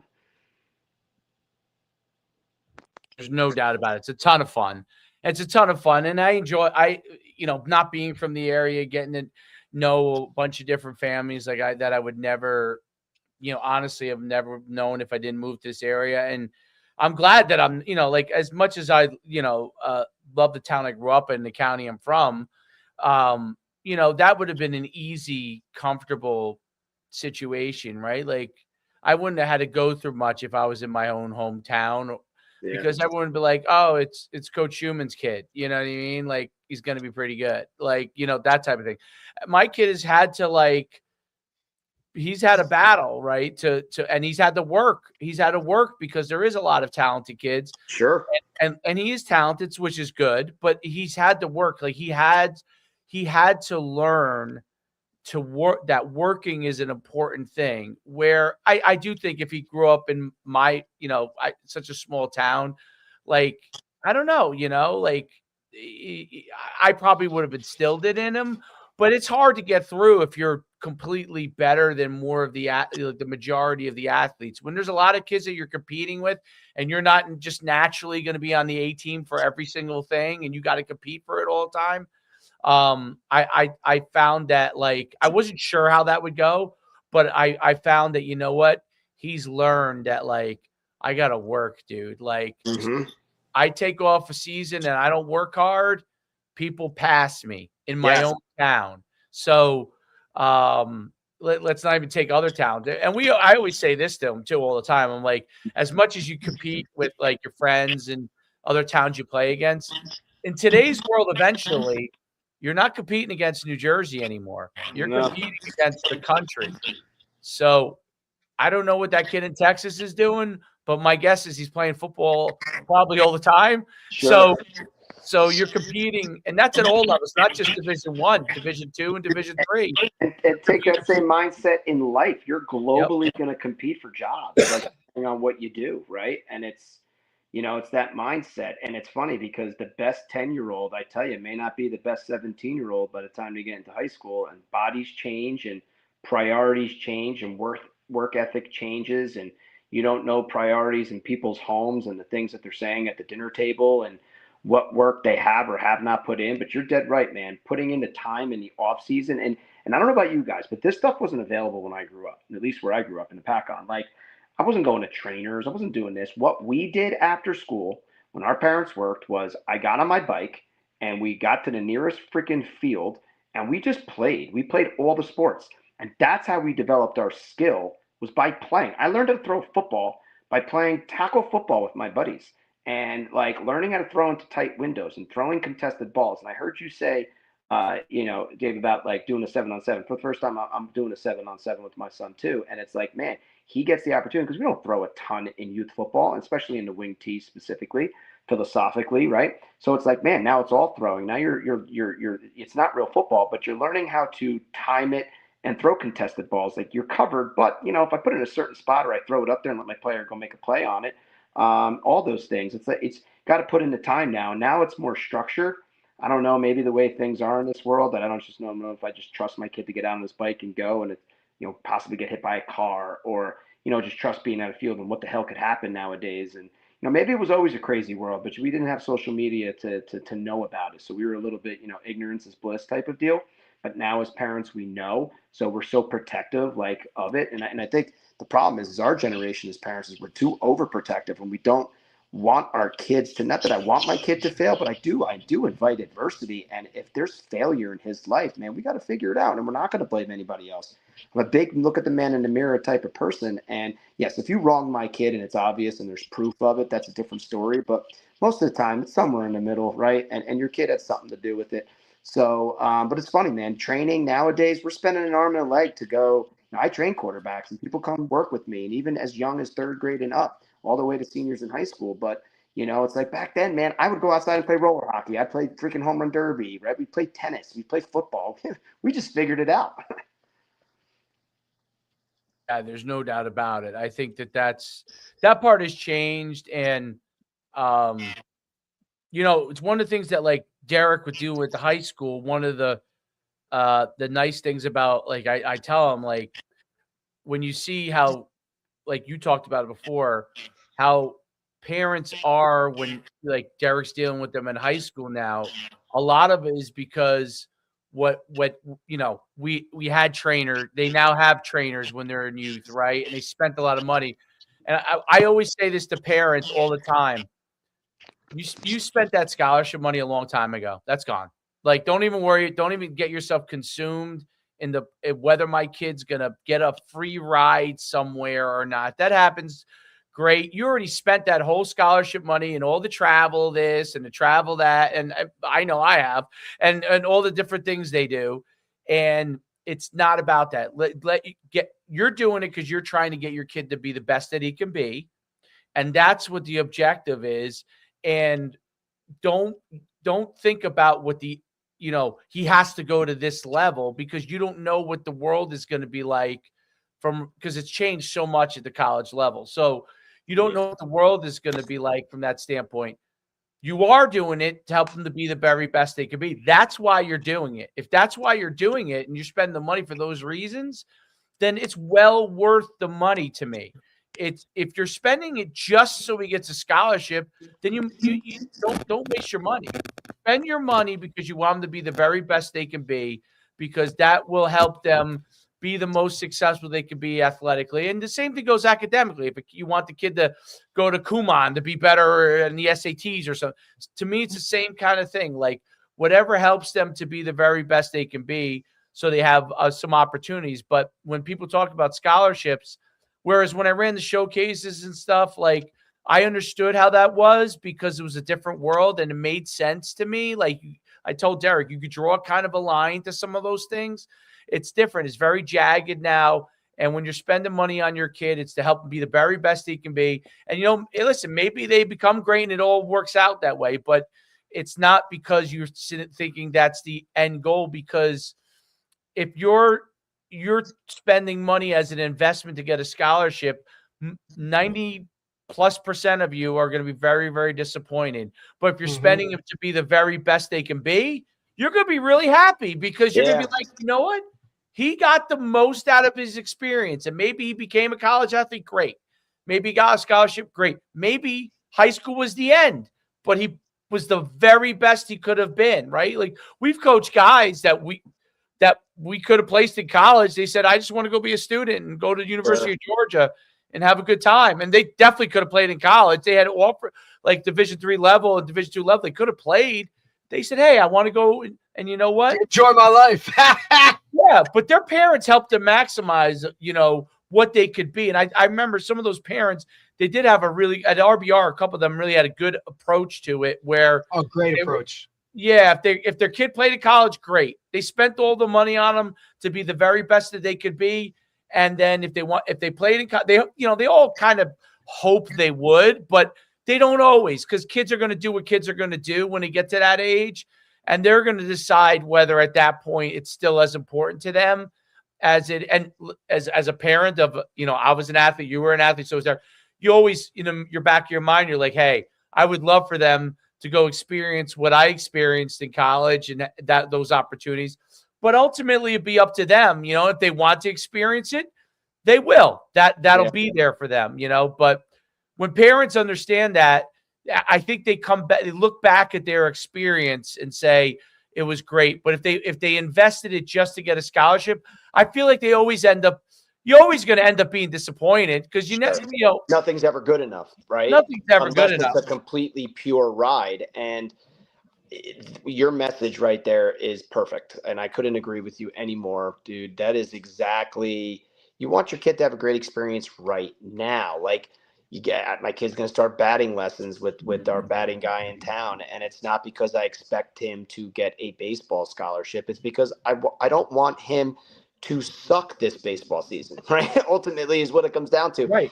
Baseball specifically, you're by yourself up at the plate. Like, to strike out all the time is disappointing. And then you don't like the game because of it. Everybody loves a little bit of success. All right, kid, let's spend some time and some money.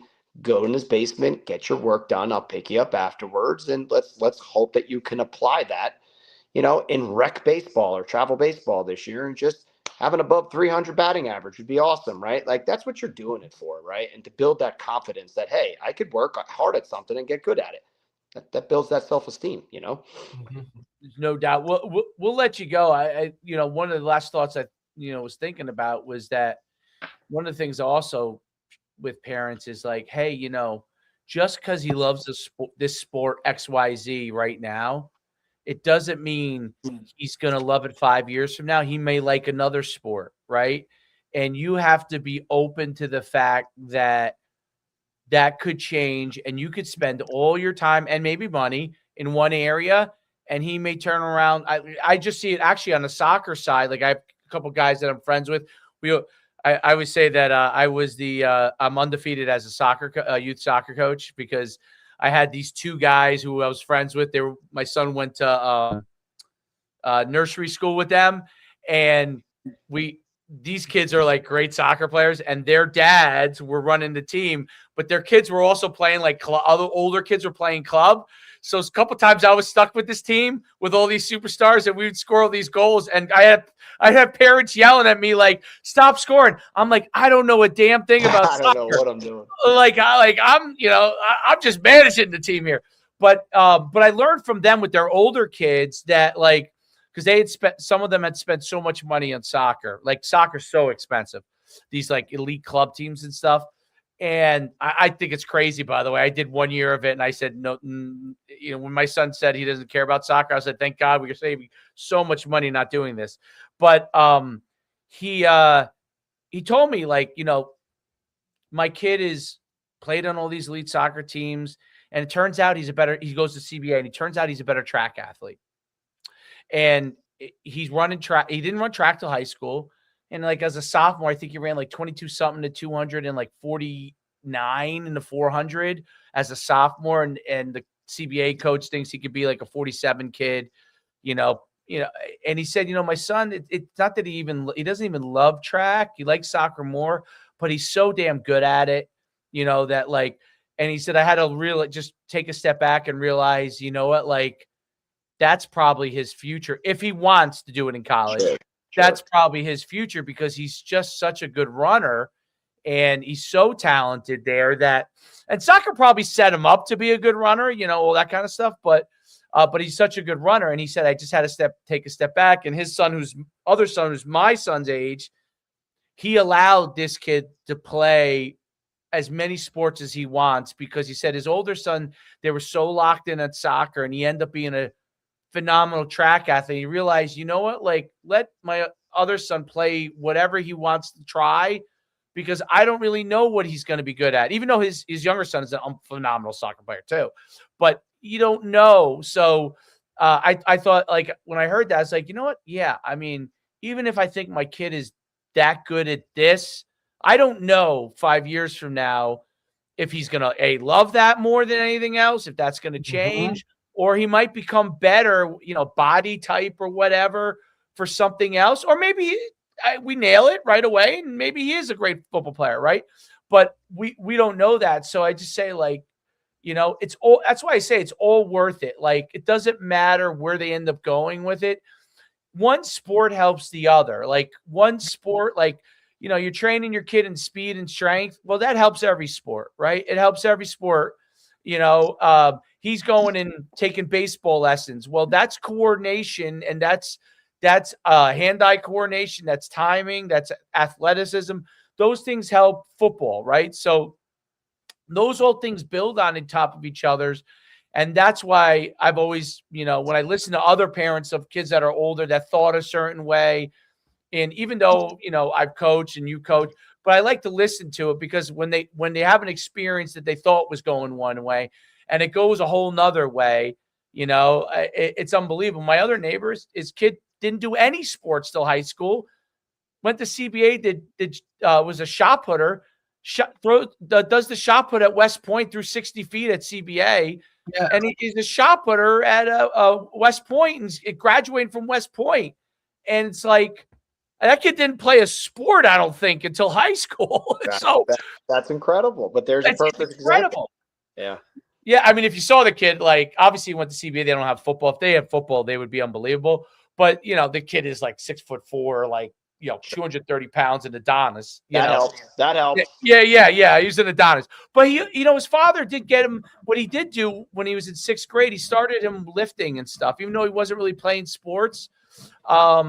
Maybe he played about that training. He started him lifting early, and when he went to CBA and he decided to choose a sport, it worked out for him. Sure. So anyway, but yeah, I'll let you go. It's been great talking to you. Similar mindset. It's funny. It's like it is awesome to hear someone having that ride and another high school coach who kind of been through both sides of it. Sometimes you're like, okay, I'm not crazy. Listen, I can sit here and talk to you all night because philosophically very similar. I love to listen to what you have to say. I've learned a few things here tonight just listening to the both of you. And yeah, you're right. It's good to know that there's other people out there doing the same type of stuff, and that's great. You know, you're not in it alone, right? No, you're not in it alone. It's great. So, well, Coach, I'll let you go. It's probably past all. Derek, it's definitely past that. Derek, you go to bed early, right? Buddy, I did. That's right. You got the baby. No, you're not going to bed early. Come on, man. I'm Windows. I'm pockets now. Like, you this know is the beginning of the night. This is the early part of the night. Yeah, what are we talking about, dude? Segment one. This is segment one for you. That's what's great about like some of the guys that we're trying to get as guests on the West Coast, dude. I'm good, like hitting them up. It's good. Somebody's always up, you know what I'm saying? So we're all good. That's funny. Coach, appreciate you, buddy. We'll talk soon, man. Thanks for having me on, guys. Always, buddy. Have a great night, Coach. You too. Take it easy, fellas. All right, man. All right, bye. That was phenomenal. Phenomenal stuff. I don't want to hold you up because it is so late. No, you're good, bro. I just know like I know how I've been around him for a while. I've watched him go from like, you know, the whole thing. And I remember when he made that decision of like, yeah, dude, I'm going to hold it up for a while and just coach my kids. You know what I'm saying? Like, it's a good time right now for, you know, the family and whatever it is. Like, and look, he had a really good situation at Jefferson, right? Like, yeah, he had wanted it back on, went to Jefferson, like, you know, like all the momentum in the world of like, you know what, like, let's pump the brakes, take a step back, you know what I mean? Like, and go from there. He's been very adamant about like, I'll get back into it eventually. Like, and I'm sure he will at some point, but just hearing like you guys go back and forth with it, because like it's literally like carbon copy of like kind of how things are, you know what I mean? Like, and I know philosophically like how you guys feel about coaching or whatever. I'm like, dude, I gotta get them. You know what I mean? So, and well, you do feel alone. You do feel alone in that ride because sometimes, even though you're friends with other dads, and I feel like by the time you end up getting to it, you'll be so equipped and so educated. And I'm curious, like I want to know your journey all the way through because I want to hear it, because I am curious, because you're hearing it from other people before you reach there. And it's, but you do feel like you're alone in it, because even though you're friends with other dads, I don't, I've never been a person that like, I don't go and hang out per se. You don't do that shit. I mean, even though when we do, like we had all the coaches went and their wives went out to dinner together. It was great. Yeah, that's cool. It was a great time. We had a great time. But my personality is not like, I'm a very outgoing person, but I'm not like, I don't like, once I shut down that part of my world where I don't go out that much anymore, like maybe my wife hates that about me, but like when I kind of became an adult parent, I really just thought to myself, like, I don't want to be hanging out that much. You know what I mean? Like, that's not my thing per se. I'm with you. You do feel more like you feel a little bit more alone, even though you are friends with these guys. Like they'll take your call anytime. You'll talk, talk to them, but you do feel alone, and everybody is a little bit in an island in the sense that your own kid's journey is your own kid's journey, right? It's different than someone else's journey. Absolutely. So that does put you on an island because you each have your own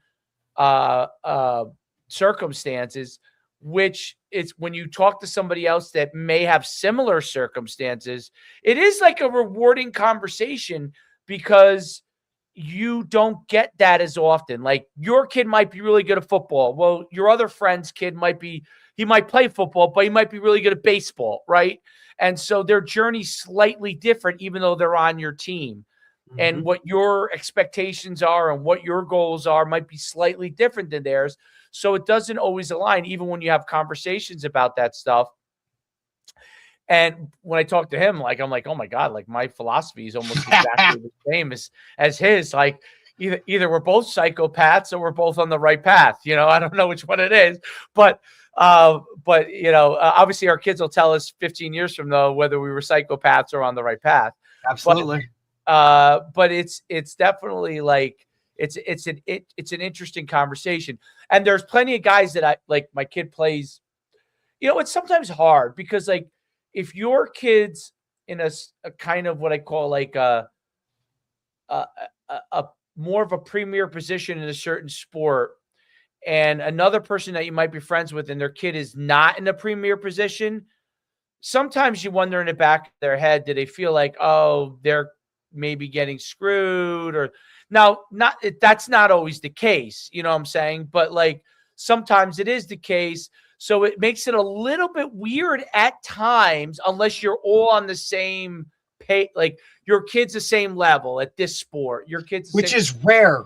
It's like not going to rare. happen. Like you're never going to find the right. You know what I mean? You like, might be the same level of football, but then go to basketball. It tails off in something else, or even in school or academically or socially. Right. Like your kid has a lot of friends, this one doesn't have friends, or it's I'm careful to find that. And I'm very careful not to like.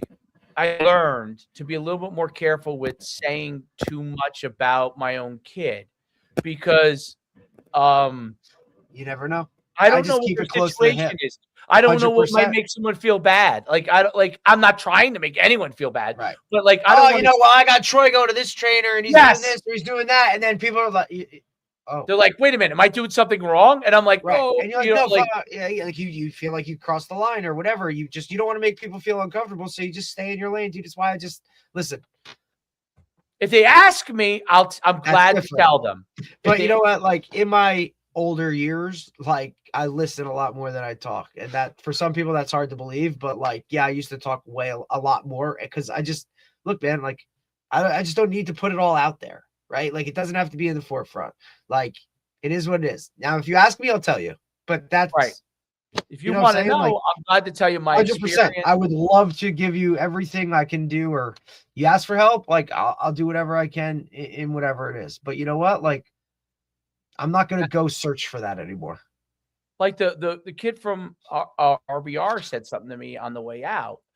I was coming in and he was I was coming out and he was going in, and he said, "Oh, coach," he's like, "Oh, I said, "Oh, my son's here." He you know, and he goes, XYZ coach has been phenomenal with me the last 2 years. He told, like, I didn't ask. He told me that. And I said, wow. I'm like, okay. That's awesome. That's a great endorsement from a kid to say about a coach. I was also says something about the kid. Like, oh, this kid's a little different. Well, this kid's a great kid. I could tell that just from when we had him at the tryout that he's a great kid. But like, but you know, like, very rarely would a kid come forward and even just say it like openly. Like it makes me think not only is this coach probably a good coach, he's probably also a good guy. You know what I'm saying? Like, so like those are when I say like with parents, that's why I always say like you should observe. It's worthwhile to spend money, even if you're throwing it away, just to see how someone works and just to see how they treat a kid or how they coach a kid up. And you know, sometimes you want X at this phase in your kid's life. And then sometimes you want a tougher guy on your kid at this phase in his life. And those are important things to understand. You got to also know who I'm like coaches. I'm pretty tough on Troy on certain things. So when I put him with a trainer, I actually am looking for a guy that is coaching him hard, but really has like a good amount of empathy. Because I know my kid could use that when he goes to a trainer, because it's not just about what they know. I mean, yeah, this guy might be better than that guy. Communication, how they treat him overall, like that stuff all matters, man. Right. And then there might be a phase in his life when he might need it. I might want to send him to a guy that gives him a kick in the butt, you know, too. Right. So absolutely. It depends on the different phases and what they're doing. And then I watch him, you know, like he like, I always say like, how did you like it? Oh, it was good. You know, they always give you the bullshit. Like, oh, it was good. You know? Yeah. Okay. how do you like how he treated you? Oh, he's really nice. Oh, he's really nice. Okay. Do you think that you want to work with someone that is nice to Really you? nice. Is nice. Like, is he getting the most out of you at the same time he's being nice? No, he's teaching me. Okay. Like, I ask those questions because well, I think you have to. That feedback, that direct feedback from them, like, and obviously, you know what I mean? Like, that's what you're gonna base it off of. I don't want the listen. Yeah, don't give me the fluff, bro. Don't tell me what I want to hear. And I don't need the flash. Okay. Right. Now, not that there are some flashy guys that are great. Okay. Because it's not like there aren't, but I don't need the flash. Like, you don't have to come with me at the flash. I am watching things that you don't think I'm watching. So yes, you don't like, if you are trying to impress, don't try to impress me. Okay. I'll look for the things that I need to see positionally or technically that I'll know, okay, this is acceptable for me. I want to know what my kid thinks, and I want to know what he came out of that with, and I want to know, are you teaching? Teaching, because I don't care. Like, to me, if you want to film, that's okay, as long as it doesn't affect your teaching. That's a big thing for me. If you want to film. Don't all of a sudden start doing shit or become something that you're not just because there's a camera on. Like, right. Be the same person. Because I'll notice that shit too. 100%, dude. And I feel bad for the parents that either don't know or fall for it. Okay, because the parents get a little duped. They're getting duped into it's not that. Like, you got to get you want to get real work, real training, and then that way you don't have a coach. Like, you want a guy like Coach Colombo to say, hey, this guy went to an outside, because they all go to outside trainers, whether coaches like it or not. They're going to go to outside trainers, and you know what? I actually like that guy's all right. You know what? He didn't try to interfere. You want that sign off. Yeah, like, that guy's all right. Like, I have this impression about trainers, and you know what? That guy's okay. Like, when people talk about us in the 7-on-7 space, no. I don't even know that most coaches, probably real high school coaches, realize that we're even in it. And to me, that's a good thing, because absolutely, because we don't need to be loud about it. Like, we just do what we do, and it works, bro. You know what I mean? Like, works. I don't need to be on the side doing 7-on-7 and holding a go route camera or a GoPro camera a GoPro camera of, like, this is who I am. This is my program. This is all this other kind of jive, because I just don't need it. Like, the work speaks for itself in that, like, we just do it the right. I think we do it the right way. I think guys respect us in the manner that we do it, whether it's an opponent or whatever. And you know what I mean? Like, I don't know, man. Even looking back and as a younger guy, like, I don't think I would have done it like that. Like, that's just. Yeah, like, what are they look, I was looking one day at our because I try to track all the times we've won things, and this is why I'm bringing this up. Okay, so we've won. I'm just looking on this. It was a crazy number. We've only been doing this, is only the 5th year. We won 1, 2, 3, 4, 5, 6, 7, 8, 9. We've won 12 tournaments and finished second 13 times, and we've won our bracket, like our round robin, 21 times. Well, guess how many of them I remember? Maybe 1 or 2. Okay, so my point of that is those we've won a lot. It's not just that it's not that, it's their experience. Like, I don't even remember, all those kind of things. I can remember a few of them. I don't remember. I probably remember my kids more. And then I remember the one that you guys won with, was in the rain, which was a really yeah. That was a great. I think I still have the trophy, actually. That was a great one. That was like, a couple of signature ones, but we've won now our groups have won so many, like multiple in a tournament, that you don't see us I'm like not walking around doing that. Like, hey, like I'm not even there sometimes when they're getting the trophy handed to them. So like it's not about that. You know what I mean? It's about, so like but I track it because I like to be able to prove that point. Like you don't hear much about us on that, but if you go and look at it, look how many we've won. We've won a lot. or But even like just like look, I always like just look at how many kids we have playing at the next level. College. It's insane, dude. The Warrior Kings, which were really like, we were just trying to figure it out and survive those days. Like we were kind of doing it because we knew it was kind of like people were like starting to do it. Yeah, people are going to start to do this. We should kind of get this and be doing this and whatnot. There's a million pros from those teams. It's like, just crazy. Because those kids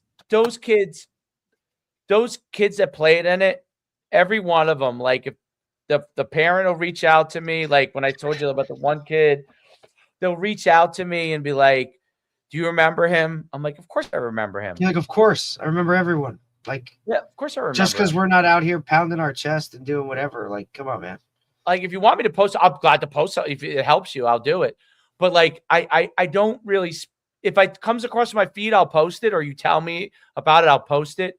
But I'm not like as actively tracking it. I just know that it is, and I think that that's what makes it good. Now, you could argue we're fools, because we right. Probably, you could tell us like it is what, yeah, I get it. Cause we're not getting as much, traction. We lose so many guys. We lose guys that come and don't and leave. And that's fine, dude. But like, here's the other thing. Like, we'll just take another one and do something good with him. Do it again. Like, we're not chasing people.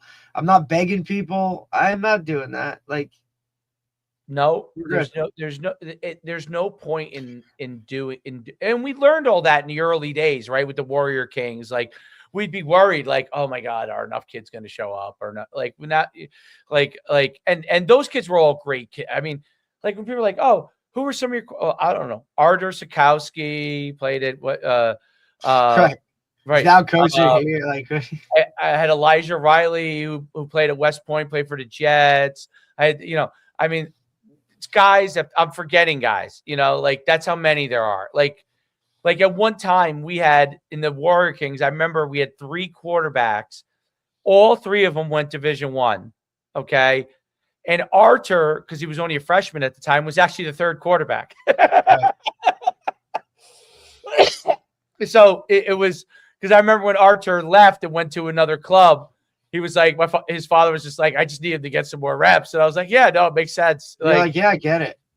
You know what I mean? But like, we had so many, and his father was always great to us. And, so it's. But it's those relationships and the way that we do things, I just think are different. And I think that's kind of where it, like, you know what I mean? Like, it separates. Yeah, you want to go like that. And that's why I said that to Jerry. It's like, I always tell parents, like, I hope I can make you happy, but if I don't make you happy, like I don't ever want to hold you back, because I would never want anyone to hold me back. So I would never, because you never know. Like I'm not going to say that at some point in life I'm not happy with something. So I would never want anybody to be held back. You know what I mean? I want you to know that I want you to do what's best for your kid. So that's, to me, an important thing for parents to understand, that because when they make a decision, now you've made the decision. I didn't make the decision for you. You didn't get influenced by me. Should you say, should you not go? Maybe another parent might do that. That's great if another parent does. But I'm not going to influence you that way. If you want to stay with us, we'd love to have you. If you don't want to stay with us, we want you to be the very best you could be somewhere else. And literally, nobody's upset about it. Like, you should do what you need to do, because I would do the same thing for my own kid. So you should do the same, and I try to, obviously, if I can, be loyal as long as possible in the place. If I'm being treated well, I would love to do that and stay there. But I can't say that I don't know that something isn't going to happen down the line. So I would never, because I don't want a parent to come back and say, you told me to stay here and this would happen and it didn't happen. Nope. I can't. Not doing it. I'm not going to do it. If you stay here, you know what we do. and you know how we're gonna handle the kids, and you know what you can know what to expect. If you choose to go somewhere else, then you should do that, because that's up to you. But listen, and if you turned around and said, I want to come back, I'm always Doors like, always open to a conversation. come back, dude. Like, nobody's mad. Nobody like I think people are shocked by that, because in today's world, yeah, because they think like you hold a grudge, or you're, right. you know what I mean? Like, and ultimately, what does that do? Hurts the kid. And is that right? Like, or is it, hey, you thought it was something, grass ain't always greener, to take that with you the rest of your life, like, and to understand that, right? Which is a huge learning experience for some of these guys. Or sometimes it's just, look, sometimes it's not even the kid making a decision. It might be somebody else, like, telling them what to do, and they, hey, okay, like, maybe not, you know what I mean? Like, maybe that's not a thing. All right, well, let's figure it out. Absolutely. And that, I think that helps everybody along on their ride. And I noticed when people don't do that, things start to happen negatively. Meaning, when I guys that I'm friends with, I see them promise somebody something, and I'm like, don't promise somebody, dude. You don't know what's going to happen. What happens if next year the greatest athlete you've ever seen walks into your lap? Are you not going to play him? Right. Right. You know what I'm saying? Like experience would tell me that I can't promise those things, because I don't know who's going to join my team or not join my team. I don't know, like, next year, or what circumstances are going to come. You know what I mean? Like, there's a lot of outside stuff that just is what it is. Yeah. And if I am set on something, let's say, like when someone's like, oh, let's say they say, oh, is your son going to stay at quarterback? Well, I tell him I have no reason to not have him at quarterback right now. He's shown me that he can do it. He wants to do it, and he's been good. And I thought his point on the quarterback thing, I never really thought about it that way before. But the truth is, when you are with if he's a good enough player, look, if your kid has no athletic ability, that's different. But if he's a good enough athlete, you are with him. Like, you cannot, like, it's funny that he said, like, he sends his kid stuff. My son has his iPad back, even though we finally let him have it back. And he'll probably abuse it again and get it taken away again at some point, but he has it back for now. And I send him stuff. I'm like, hey, here's Fernando Mendoza's warm-up. There was someone shot a video of it, him warming up before a national championship game. You should take a look at this. And he sends me back. I looked at it. He's like, and like, I'll send different things. I said, oh, here's Tom Brady teaching how you throw a football. And he'll look, I'll look and I'll see, like, I said, did you look at it? He said, yeah, I watched the whole thing. Right. But I try to only give him stuff that I think he might like. Like, it's got to be a little bit. Right. Like, you don't want to force feed something. No, listen, he's not. If I tell him to look at this video on cover 2, he ain't watching it. Okay. I mean, that ain't happening. But if I show him someone he admires, he'll watch. Right. Then he'll be all over it. He would delete it. He wouldn't tell me. He would just delete the thing I sent him on cover 2. He wouldn't even look. He would just, he would delete it. And but it's very I think his point on that is out. Like, you do spend a lot of time. So if your kid is a good enough athlete, there are some advantages at youth, and maybe even at high school, depending on what kind of high school you go to. I agree. College is where I think that is different, because he's definitely a man at that point. But it's a different relationship. Yeah. Deion's relationship, in my opinion, is very unique. He's an outlier.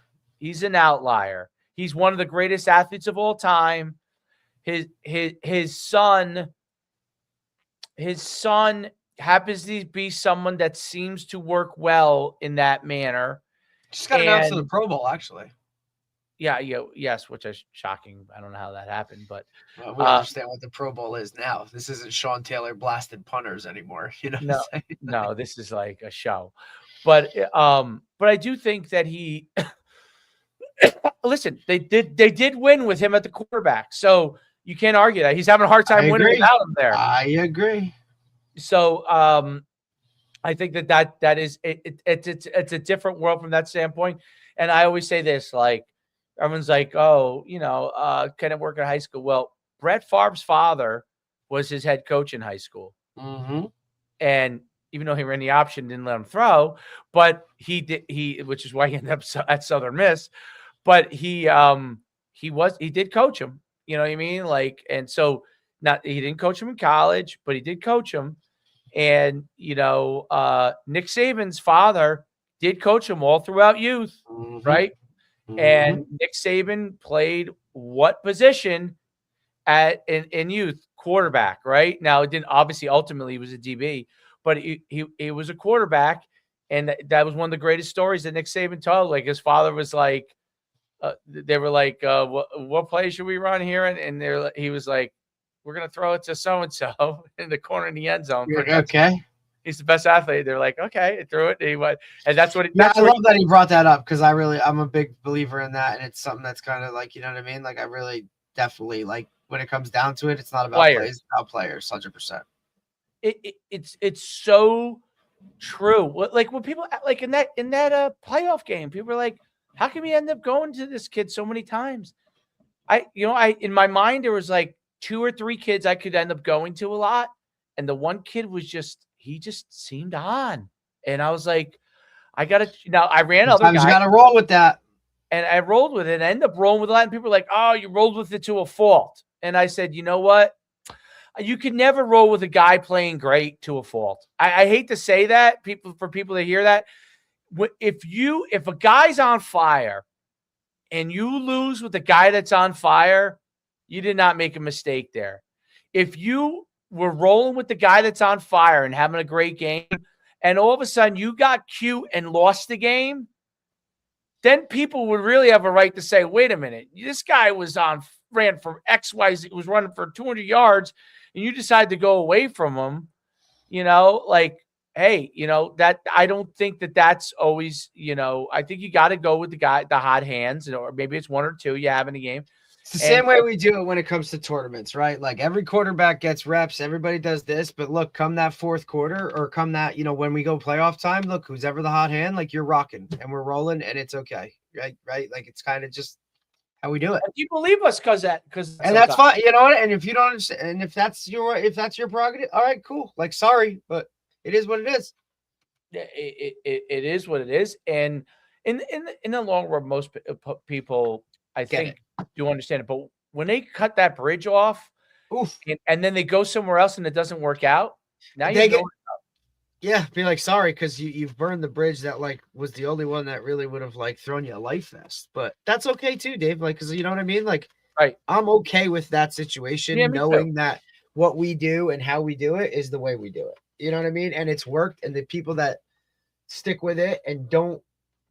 And I'm not trying to badmouth or say it's the wrong way to do it. It's just another way to do it that I'm not really interested in dealing with. You know what I mean? And if you want to do all that and at the end of it, like you want to invest all that money to do all that kind of shit. And look, when we're all still in the same boat and you're still going to the program that or the level that we said you were going to, or we advised you to aim for, and okay.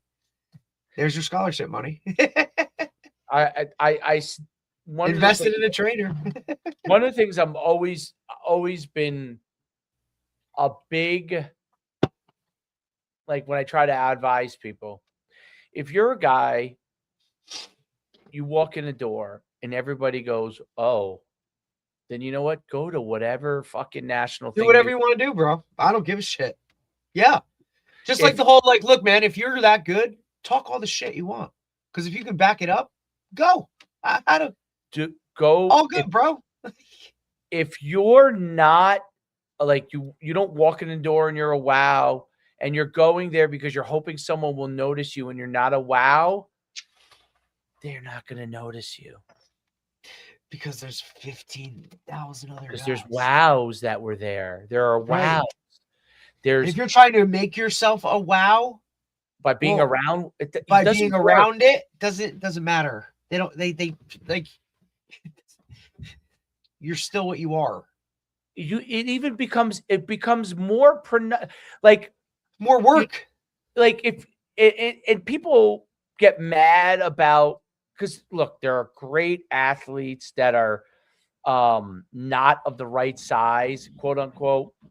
But you have to realize that their road is always a harder road. It is not. They do not get the slam dunk road. Okay, unless you're Tyreek Hill's speed, and Tyreek Hill did not get the slam dunk road. Puka Nacua is still taking shit. Cooper Kupp's still taking shit. Like, yes, if you're, and these guys are proven. You can get there, but it's a different road. You don't. If you're not the exact size and height that everybody wants, and you go and compete against guys that are, let's say you go nationally, that will not put you on the radar. Okay, that does not put you on the radar. It just makes them look even better. Okay, even if you catch a pass on them, that kid's a good player, and they move right on with their lives. Like it's like you have to understand that your road, no matter what, is going to be a longer road. Okay, and if you're willing to do that road, like a harder road, and it's just going to be more challenging, and then doesn't mean you won't get to that same spot. And I'm not saying, and I'm not the person here to, like you said, like the other day, I don't want to be a dream crusher. Right. Not in that world. I get it. But I care enough about you to have to tell you what I believe will be the truth. Or what somebody, I'm not here to, like, you know what I mean? Like, again, I don't want to crush your dreams, but I have to, in what I've seen, explain to you in the best way possible what I think it's going to be, or where it's at, or how I've seen it play out in the past. You might be the outlier. You're right. I hope you are. You know what I'm saying? But I care about you enough to have this really hard conversation. And most guys. I mean, listen, you were an outlier. You went to Sacred Heart. You were an outlier relative to the size of your height. Okay. Absolutely. You're an outlier. So if anybody would be like, hey, you could be an outlier, it would be you. And you understand that, like, your road. Like, guess what? This is a lot harder. Road still. Right. And that's what I'm saying. Like, if you want to be this outlier, guess what, dude? Like, you're going to have to do things that you've never done before, and on a consistent basis every single day. You know what I mean? Like in order to just get an opportunity. Right. You can't misstep. Whereas like, that guy over there that played for us, 100%. That's at Marist, who does great. Jeremy DeCaro, if he at his size, and he's shorter than you, okay, probably by 2 inches. If he doesn't show it out every single time, he will be dismissed. What makes Jeremy DeCaro great is he does show out I have never been around anybody in all the stuff that we've done that every single time balls out. Like, even when I think he's off a day, like he might drop a ball or something, he bounces back right away. He's still balling out. Like, no doubt. Like if he was dropping a couple balls, I'm just like, oh well, I guess we're not winning today, because like he always is, like, you know, he's always so good. So, but he understands that. He understands that he has to show out every time he steps on the field. And he does. And that's why he's plays, and that's why he has right. And he also does it the same, and he has the same approach, whether it's game day, 7-on-7, weight room. Like, those are your outliers. He's tough as nails. He has a great personality, but he's tough. Phenomenal. He's just like, when he goes and competes, I can't tell you how many times we would have to, and you know this too, I would have to tell the quarterback, I'm like, you know, because we get a new quarterback usually every year or every 2 years. I'm like, just trust me. Dude, just throw it that way. Throw it there. He will catch it. Like, they're like, come on, he's so small. You're like, oh no. Promise you, buddy. He'll get it. And then they throw it there, and they're like, okay. They're like, oh, you guys, you know what you're talking about. I'm like, no, shit. We saw him when he was 13 doing the same shit. He's been the same height. He's been the same height since he was 13. It's a hell of a player for him, man. He hasn't grown an inch since he was 13. It's the best. But like, he was doing it like, I remember when he caught the pass in the back of the end zone. We were at that remember COVID? We went all the way to like the semi. We should have been. I don't know why we were in the championship round. All the games we won, but it was so screwed up that term. But we were in the semifinal round. He was catching these balls in the back of the end zone, and I was just like, "What the hell is he doing?" Like, you're like, where did he come from? This kid is insane. And he's got a good vert and all those things. Like, I'm sure he has a 35. Yeah, he's got good numbers like that and all that kind of stuff. Yeah, he's fast. But it's just the playmaking ability. It's beyond the vert. It's beyond the, yes, he jumps pretty high. It's like when you see it. So if he were to go to national tournaments, and he's my example, it would have zero effect on his recruiting. No one would look at him.